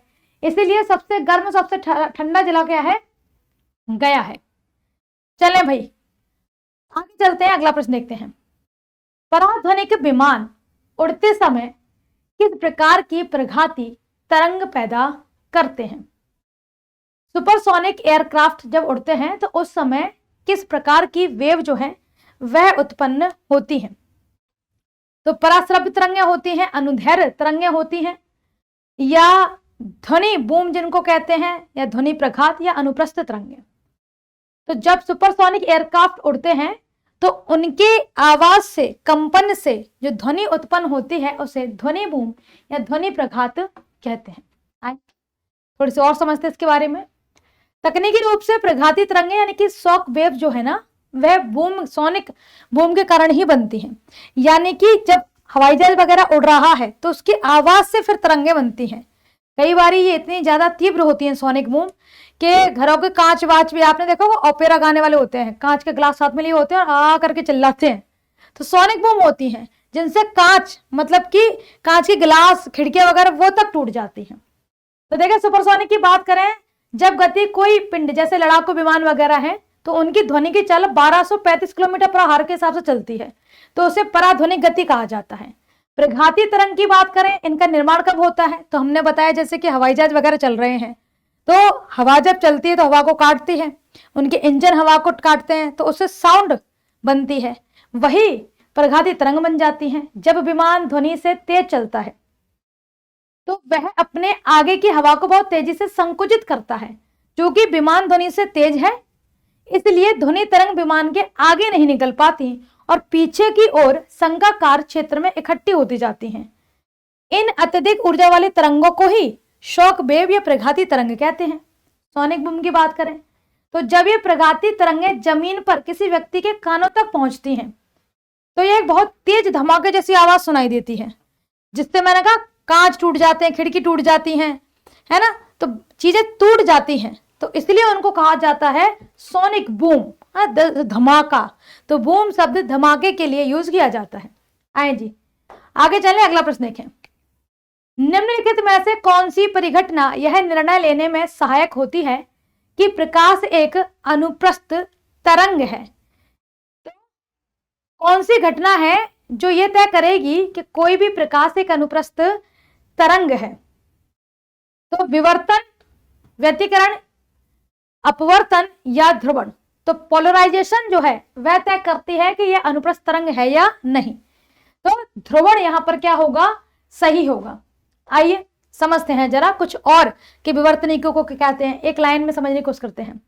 अगर हम बात करें डिफ्रैक्शन को, तो जब तरंगे किसी अवरोध या संकीर्ण क्षेत्र से गुजरकर मुड़ जाती हैं उसे विवर्तन कहते हैं। हमने जोर से चिल्लाया, हो सकता है किसी छोटी जगह से निकले और टर्न हो जाए, हो सकता है दीवार से टकरा जाए, तो डिफ्रैक्शन हो गया। अगर बात करें हम इंटरफेरेंस का, तो दो या अधिक तरंगों के अध्यारोपण से प्रकाश की तीव्रता का बढ़ना या घटना। तो दो जब लेयर एक दूसरे के ऊपर चढ़ जाती हैं तो प्रकाश की तीव्रता घट या बढ़ जाती है। रिफ्रैक्शन की बात करें, माध्यम बदलने पर प्रकाश किरण की दिशा बदल जाती है। जैसे आपने ये पढ़ा होगा कि अगर जल में प्रकाश पड़ती है तो वह टर्न हो जाती है ना। जैसे ग्लास में भी कभी देखना रोशनी आप देखोगे टर्न हो जाएंगी, प्रिज्म के अंदर भी ऐसा होता है।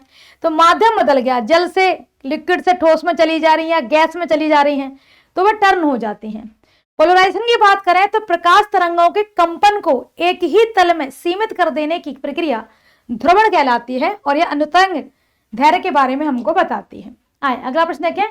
ऐसे कार्बनिक यौगिक जिनका अनुसूत्र समान होता है लेकिन उनकी संरचना भिन्न होती है, यानी कि मॉलिक्यूलर फॉर्मूला तो एक है लेकिन उनका स्ट्रक्चर जो है वह अलग होता है, तो वह क्या कहलाती हैं? तो वह समावयवी कहलाती हैं। तो समावयवी कहलाती हैं। आए जी अगला प्रश्न देखें। दहली आवृत्ति क्या होती है? दहली आवृत्ति के संदर्भ में निम्नलिखित में से कौन सा कथन सत्य है? दहली आवृत्ति होती क्या है? चलें ऑप्शन देखते हैं फिर समझते हैं। यह वह अधिकतम आवृत्ति है जिस पर प्रकाश विद्युत उत्सर्जन होता है। यह वह न्यूनतम आवृत्ति है जिसके नीचे प्रकाश विद्युत उत्सर्जन संभव नहीं हो सकता। यह आपतित प्रकाश की तीव्रता पर निर्भर करता है। इसके होने पर उत्सर्जित इलेक्ट्रॉन की गतिज ऊर्जा अधिकतम हो जाती है। तो देखो दहली आवृत्ति उसे कहते हैं कि उस न्यूनतम आवृत्ति के नीचे प्रकाश विद्युत उत्सर्जन होगा ही नहीं, यानी कि वो एक सीमा जहां आकर के प्रकाश उत्सर्जन होने लग जाए उसे हम दहली आवृत्ति कहते हैं। तो वह न्यूनतम आवृत्ति है जिसके नीचे प्रकाश विद्युत उत्सर्जन संभव ही नहीं होता।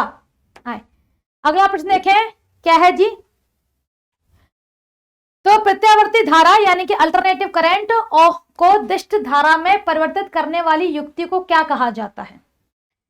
तो इन्वर्टर कहते हैं, ट्रांसफार्मर कहते हैं, रेक्टिफायर कहते हैं, जनरेटर कहते हैं। तो घर में आपने देखा होगा इन्वर्टर लगवाते से बैटरी लगी है और घर में करंट आ गया, डीसी टू एसी कर दिया। ट्रांसफार्मर जो है ये एसी को कंट्रोल कम ज्यादा करने का काम, रेक्टिफायर जो है एसी को डीसी में कन्वर्ट कर देता है। तो रेक्टिफायर क्या हो जाएगा? करेक्ट। आओ थोड़ा समझ लेते हैं। इन्वर्टर की बात करें तो यह डीसी को एसी में बदलने का काम करेगा, ट्रांसफार्मर एसी को बढ़ाने घटाने का काम करेगा, भी बताया। रेक्टिफायर क्या करता है? एसी को डीसी में कन्वर्ट करता है और जनरेटर मैकेनिकल एनर्जी को कन्वर्ट कर देता है करंट में।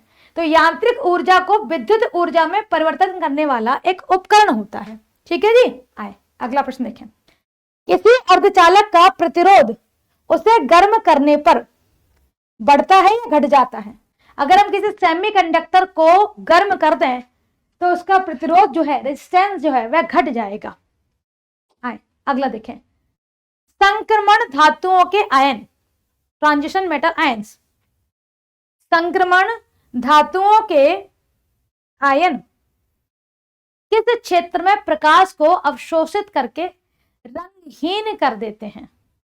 रंगहीन कर देते हैं।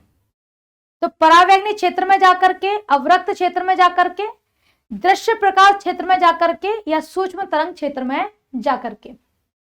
तो संक्रमण धातुओं के आयन दृश्य प्रकाश क्षेत्र में जब जाते हैं तो उन्हें अवशोषित कर लेता है वह, जिससे वह रंगहीन दिखाई देते हैं। देखें जरा, परावैग्नि की बात करें तो इस क्षेत्र का अवशोषण सामान्यतः उच्च ऊर्जा इलेक्ट्रॉनिक संक्रमण से जुड़ा होता है, जबकि हम इंफ्रारेड की बात करें तो यह मुख्यतः अणुओं के कंपन और घूर्णन से संबंधित है।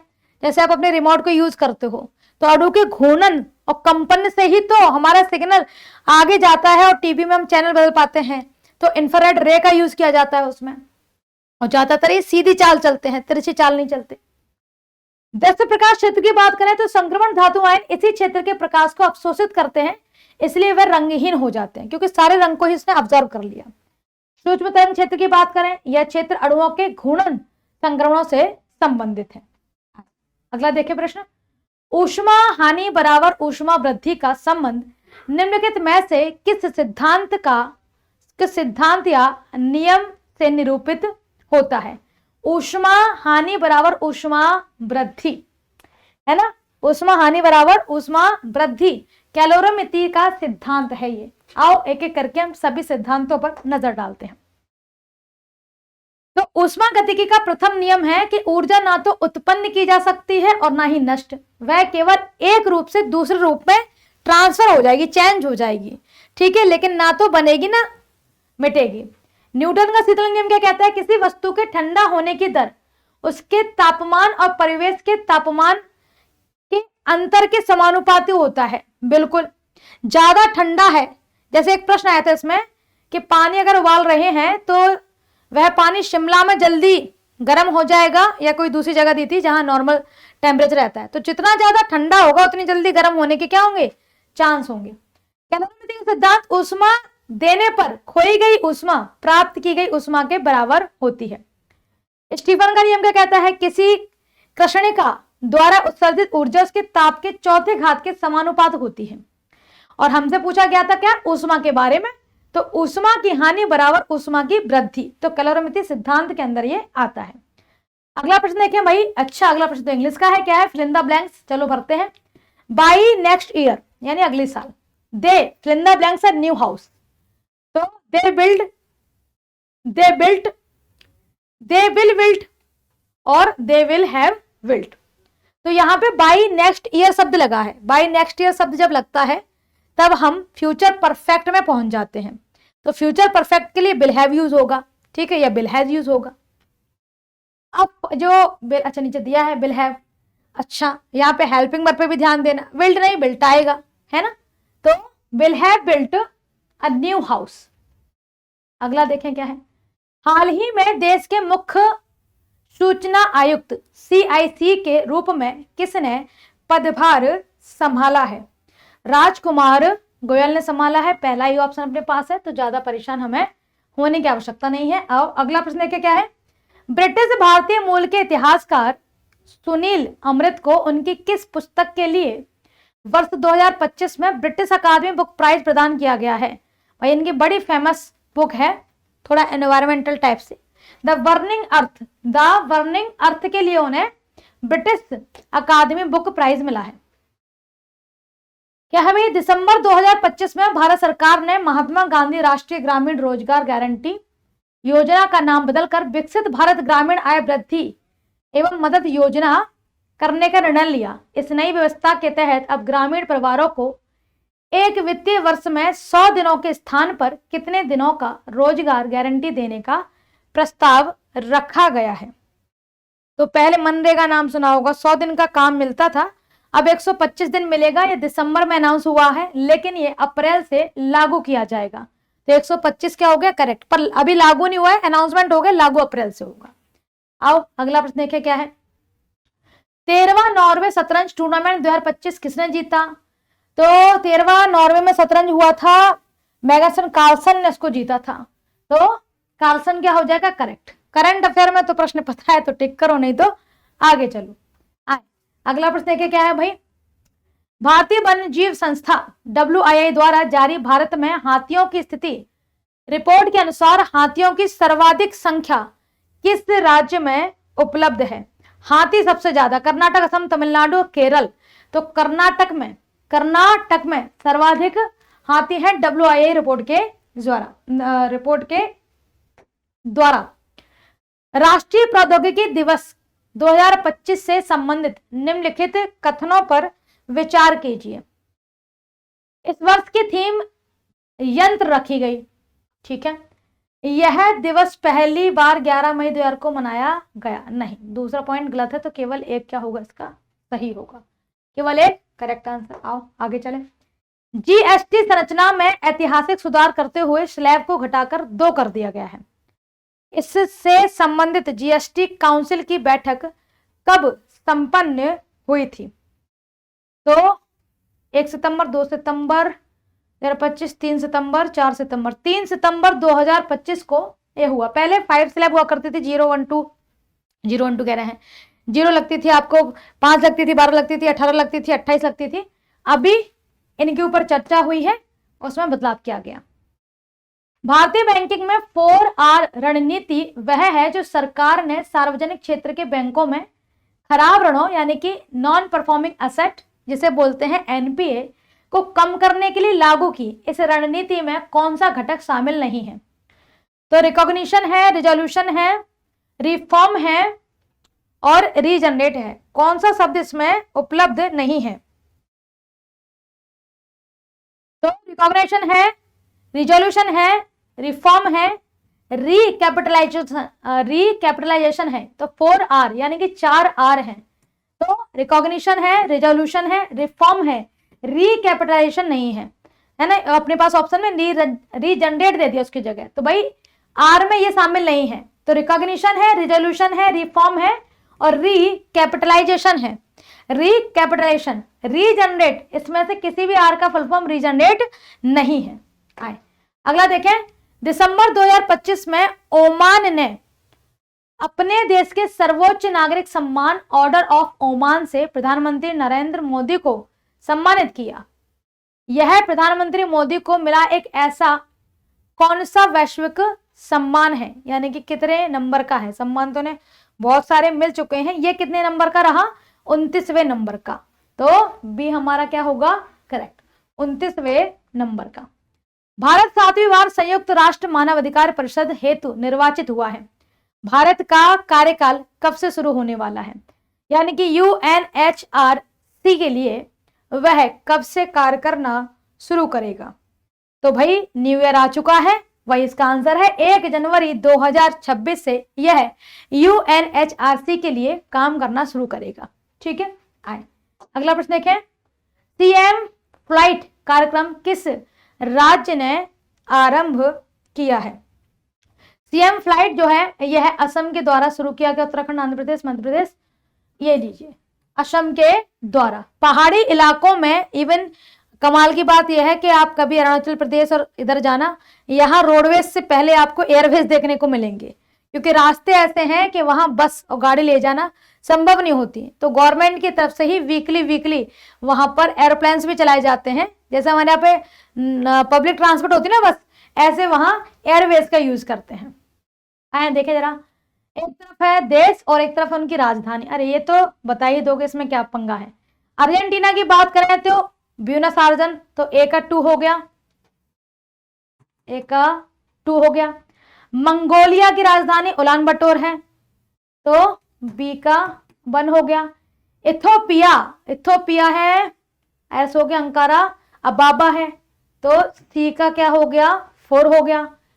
तुर्की की बात करें, तुर्की मतलब तो अंकारा हो गई, तो डी का 3 हो गया। डी का 3, इन 3 में है, ए का 2, 2 में है, बी का 1 ये रहा और सी का 4। तो ये वाला अपना क्या हो जाएगा? करेक्ट हो जाएगा।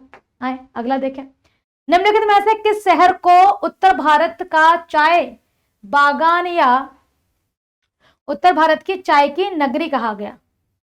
किस शहर को उत्तर भारत का चाय बागान या उत्तर भारत की चाय की नगरी कहा गया है? तो देखिए जरा, शिमला है, पालमपुर है, देहरादून है, नैनीताल है। तो नैनीताल, देहरादून, शिमला, ये तो खैर नाम में समझ में आ रहा है। मध्य हिमालय की रेंज पड़ती है जिसको कहते हैं धौलाधर। धौलाधर की घाटी जहां खत्म हो रही होती है वहां हिमाचल प्रदेश का इलाका पड़ता है जिसे कहते हैं पालमपुर। और पालमपुर में जो चाय है उसको कांगड़ा चाय के नाम से जाना जाता है। वहां ज्यादातर चाय भेड़ के दूध के साथ में बनाई जाती है। तो पालमपुर इसका क्या होगा, करेक्ट आंसर होगा। अगला देखें, केंद्रीय औषधि अनुसंधान संस्थान central drug research institute CDRI Bharat के किस शहर में स्थित है? लखनऊ, मैसूर, पुणे, अहमदाबाद। तो लखनऊ में स्थित है, ये तो सीधा है।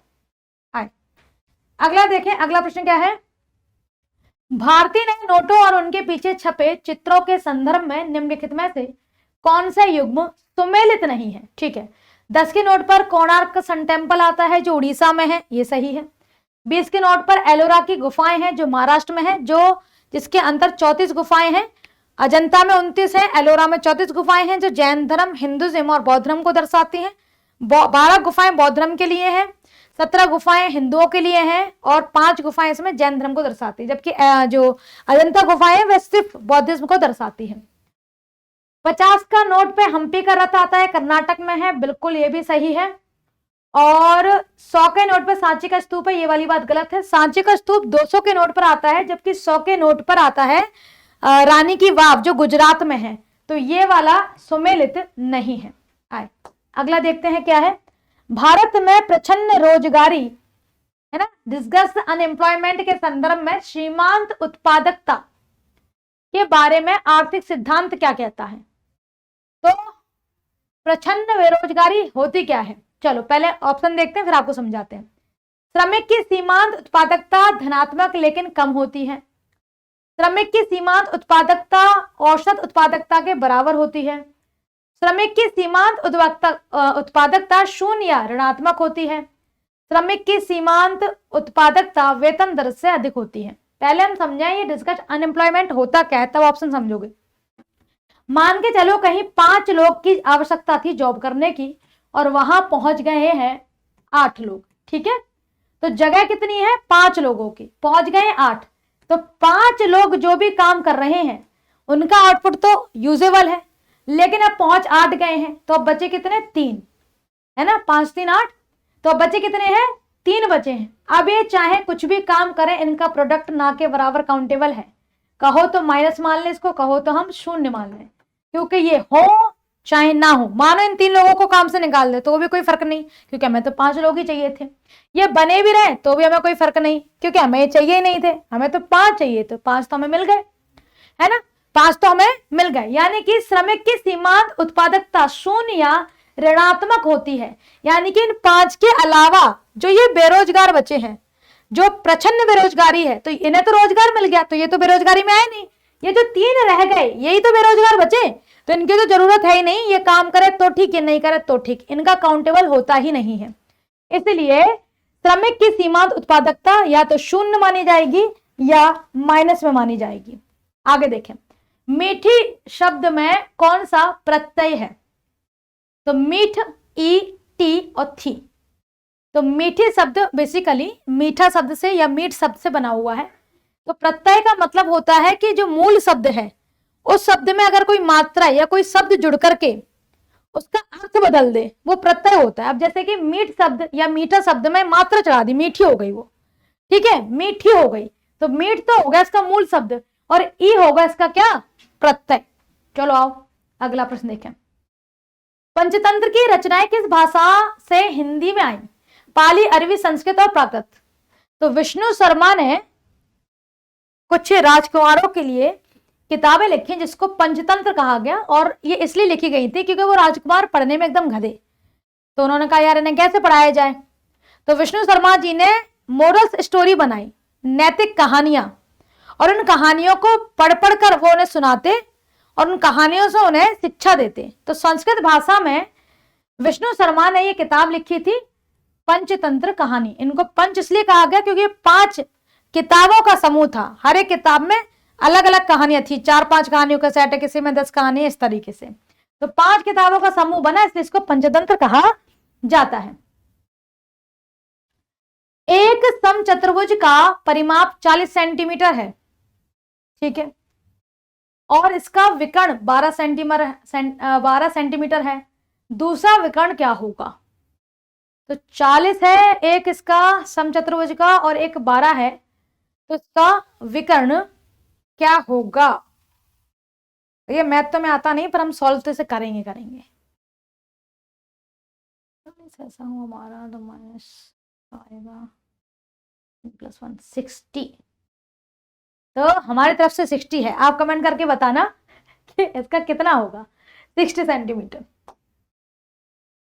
एक व्यक्ति, फिर से मैथ है मैथ सॉल्व करेंगे अपन, चलो करते हैं। एक व्यक्ति अपनी यात्रा का पहला भाग 60 किलोमीटर घंटा की गति से चल रहा है, ठीक है, और दूसरा भाग 40 के हिसाब से चल रहा है, ठीक है। तो औसत गति बतानी है। अगर हम औसत गति निकालें तो औसत गति के लिए ये यूज करते हैं। तो या तो 2xy कर लो या 2ab कर लो और a + b कर लो। तो a की वैल्यू हमने 60 मान ली, b की वैल्यू हमने 40 मान ली। तो 2 × 40 × 60 और 60 + 100 हो गई है, ठीक है। 48, तो ये हो गए अपने 4800। अगर हम इसे सॉल्व करेंगे तो ये हो गया अपना 4800 डिवाइड बाई 100, 0 से 0 उड़ गया, बचा अपना 48। तो करेक्ट होगा 48 किलोमीटर पर आवर। आओ अगला देखते हैं। 5 संख्याओं का औसत m है, ठीक है। यदि पहली 3 संख्याओं का औसत m-2 है और 3 अंतिम संख्याओं का औसत m+2 है, तो तीसरी संख्या क्या होगी? कैसे कैसा प्रश्न है, आओ करें इसको। तो हमसे क्या कह रहा है कि 5 संख्याएं हैं, तो अपन लेते हैं a इनका औसत + b + c + d + e। 5 हो गई, 1 2 3 4 5 संख्या बनने मान ली। तो क्या कह रहा है, इनका औसत 5 संख्या का औसत m है, ठीक है। तो 5m हम लिख सकते हैं क्योंकि 5 संख्या अपने पास, तो 5m इनकी वैल्यू हो गई। पहली 3 की बात करें यानी कि स्टार्टिंग की 3, तो a + b + c बराबर कहता है कि m-2 है, यानी कि टोटल जो 3 संख्याएं हैं ये m-2 है। और अगर अपन इसे सॉल्व करें तो 3m a + b + c बराबर क्या आ जाएगा हमारे पास यहाँ पर 3m - 3 दूनी 6, ठीक है। और क्या कह रहा है, अंतिम 3 संख्या, तो अंतिम 3 हो गई ये c d e, तो c + d + e बराबर 3m+2 कह रहा है, ठीक है। और इसको अगर अपन सॉल्व करें तो अपने पास आ जाएगा 3m + 6, ठीक है। अब क्या कह रहा है, तो तीसरी संख्या क्या है, तो तीसरे नंबर पे अपने पास c है, तो c की वैल्यू निकालनी है। तो अगर हम इन्हें जोड़ें तो क्या वैल्यू आएगी? अगर हम इन दोनों को जोड़ लें तो अपने पास क्या वैल्यू आएगी, और घटा लेंगे तो क्या वैल्यू आएगी, c निकाल लेंगे अपन। तो जैसे हमने लिख दिया a + b + इन दोनों को जोड़ रहे हैं, तो a हो गया b हो गया, पर c 2 है अपने पास, तो 2c लिख देते हैं, + d हो गया + e हो गया बराबर, इन दोनों को जोड़ेंगे तो माइनस और प्लस उड़ गया, 3m 6m बचेगा अपने पास। ये इसकी वैल्यू आ गई। और हमें तीसरी संख्या निकालनी है, तो तीसरी संख्या हम निकाल सकते हैं अगर हम ये वाली संख्या घटा दें, क्योंकि यहाँ 2c है या सिंगल c है, तो हमें c की वैल्यू पता चल जाएगी। तो a + b + c + d + e बराबर हमारे पास है 5m, ये है इनके बराबर। तो अगर ये संख्या इस संख्या को अपन माइनस करें तो ये माइनस, ये पूरी माइनस, इसमें से वापस माइनस करेंगे तो c बचेगी और बराबर m बचेगा। 6 में से 5 गया तो क्या ही बचा, तो c की वैल्यू जो है वह m होगी। तो m क्या हो जाएगा यहाँ पर करेक्ट आंसर। अच्छा, हमें थोड़ा बताना भी, क्योंकि मैथ हमारा बहुत अच्छा नहीं है ना, लेकिन ठीक है कुछ तो अच्छा ही है। इंजीनियरिंग की है तो इतना तो बन ही जाएगा। तो बाकी बताना है सही पढ़ा रहे कि नहीं। आए अगला प्रश्न देखते हैं क्या है। 12 पुरुष एक कार्य को 18 दिन में पूरा कर रहे हैं। तो 12 लोग हैं, 18 दिन में इस काम को पूरा करते हैं। तो उसी कार्य को 27 दिनों में पूरा करने के लिए कितने पुरुषों की आवश्यकता होगी? ठीक है, देख लेते हैं भाई साहब कितने लोगों की आवश्यकता होगी। तो 12 लोग 18 दिन में कर रहे हैं और 27 दिन में हमें निकालना है। 8 दूनी 16 और 1 1 2, 216। चलो, तो 12 लोग 18 दिन में काम कर रहे हैं और हम वही काम 27 दिन में करें तो कितने लगेंगे? 8 16 हो गया ये, और 27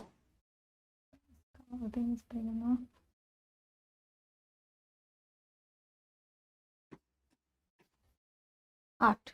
चल, हमें बहुत गुणा नहीं आते पर कुछ शॉर्टकट्स पता है, तो इसलिए फटाफट कर लेंगे। तो 8 पुरुषों की आवश्यकता होगी, तो 12 की जगह अगर हमारे पास 8 लोग होंगे तो हम 27 दिन में ये काम खत्म करेंगे। ये क्या चीज है भाई? आओ इसको देख लेते हैं। अच्छा सा प्रश्न लग रहा है। एक बैग में 50 पैसे, 1 रुपए और 2 रुपए के सिक्के हैं, और उनका अनुपात दिया अपन को 2, 3 और 4 के अनुपात में है। ठीक है, यदि कुल धनराशि 180 है, यानी कि इन सारे सिक्कों को मिलाकर के 180 रुपए हो रहे हैं, तो हमें बताना है उसमें जो 2 के सिक्के हैं, जो 2 के सिक्के हैं वो कितने होंगे। ठीक है, निकाल लेते हैं भाई साहब। चलो, तो पहले अपन कुछ x की वैल्यू पता कर लें तो 2 के सिक्के निकलेंगे। तो उन्होंने कहा 50, 1 और 2 है, और रेशियो दिया है ये, तो 0.5 मान लेते हैं 50 पैसे के लिए अपन। ठीक है, और ये हमसे कह रहे हैं कि ये हमारा क्या है, 2x है। ठीक है, और 1 का जो रुपए है ये हमारा 3x हो गया। ठीक है, और 4 जो है ये हमारा क्या हो गया, सॉरी, जो 2 का रुपए है वो हमारा हो गया 4x। यही तो अनुपात है। अगर हम इन्हें गुणा करके निकाल लें तो हमारे पास क्या वैल्यू आ जाएगी, अगर हम इसका 0.5 × 2x कर लें तो हमारे पास x आ जाना है। 1 × अगर हम 3x कर लें तो हमारे पास 3x आ जाना है। अगर हम 2 × 4x करते हैं तो हमारे पास 8x आ जाना है। ठीक है, और हम इन्हें अगर जोड़ दें तो हमसे कह रहे हैं क्या, कि सारे सिक्कों को अगर हम जोड़ दें तो हमारे पास 180 रुपए होते हैं, यानी कि x + 3x + 4x बराबर हो गए 8x। तो बराबर हमारे पास क्या हो गए, 8 3 11 और 1 12, तो 12x हो गया। कहते हैं 12x बराबर कितना है, 180 रुपया। 180 रुपए तो बोले धनराशि हमारे पास कितनी है, 180 धनराशि है। और अगर हम x की वैल्यू पता कर लें तो हम 2 के सिक्कों की वैल्यू पता कर लेंगे, तो x बराबर क्या हो जाना है, 180 डिवाइड बाई 12, तो 12 एकम 12, 12 पंच 60, तो 12 एकम 12, 12 पंच 60, यानी कि 15 आ गया। तो हमारे पास x की वैल्यू है 15। और हमें पता है कि अगर हम 2 के सिक्के निकालना चाह रहे हैं, 2 के सिक्के, तो 2 के सिक्के के लिए वैल्यू है 4x, 1 के सिक्के के लिए 3x और 0.5 के लिए 2x। तो अब आपसे चाहे 1 का सिक्का पूछे, 2 का या 98 पूछ ले, तो 2 का पूछा है तो 4x वैल्यू हमें दिया गया है, तो 2 रुपए बराबर, यानी कि 2 रुपए का जो सिक्का है वह किसके बराबर है, 4x के बराबर है। x की वैल्यू अपने पास है ही, तो 4 × x की वैल्यू क्या निकली अपनी 15, तो 15 चौक हो जाएंगे 60, तो इसका आंसर होगा 60। ठीक है, 60 आंसर निकलेगा। चलो अगला देखें। एक चुनाव में 2 उम्मीदवार थे, जीतने वाले उम्मीदवारों को कुल मतों का 55% मिला और वह 7500 मतों के अंतर से जीता। 55% मिला और वह 7500 मतों के अंतर से जीता। कुल डाले गए मतों की संख्या कितनी थी? बढ़िया परसेंटेज का क्वेश्चन है। चलो, तो ये आपको होमवर्क दे दें क्या?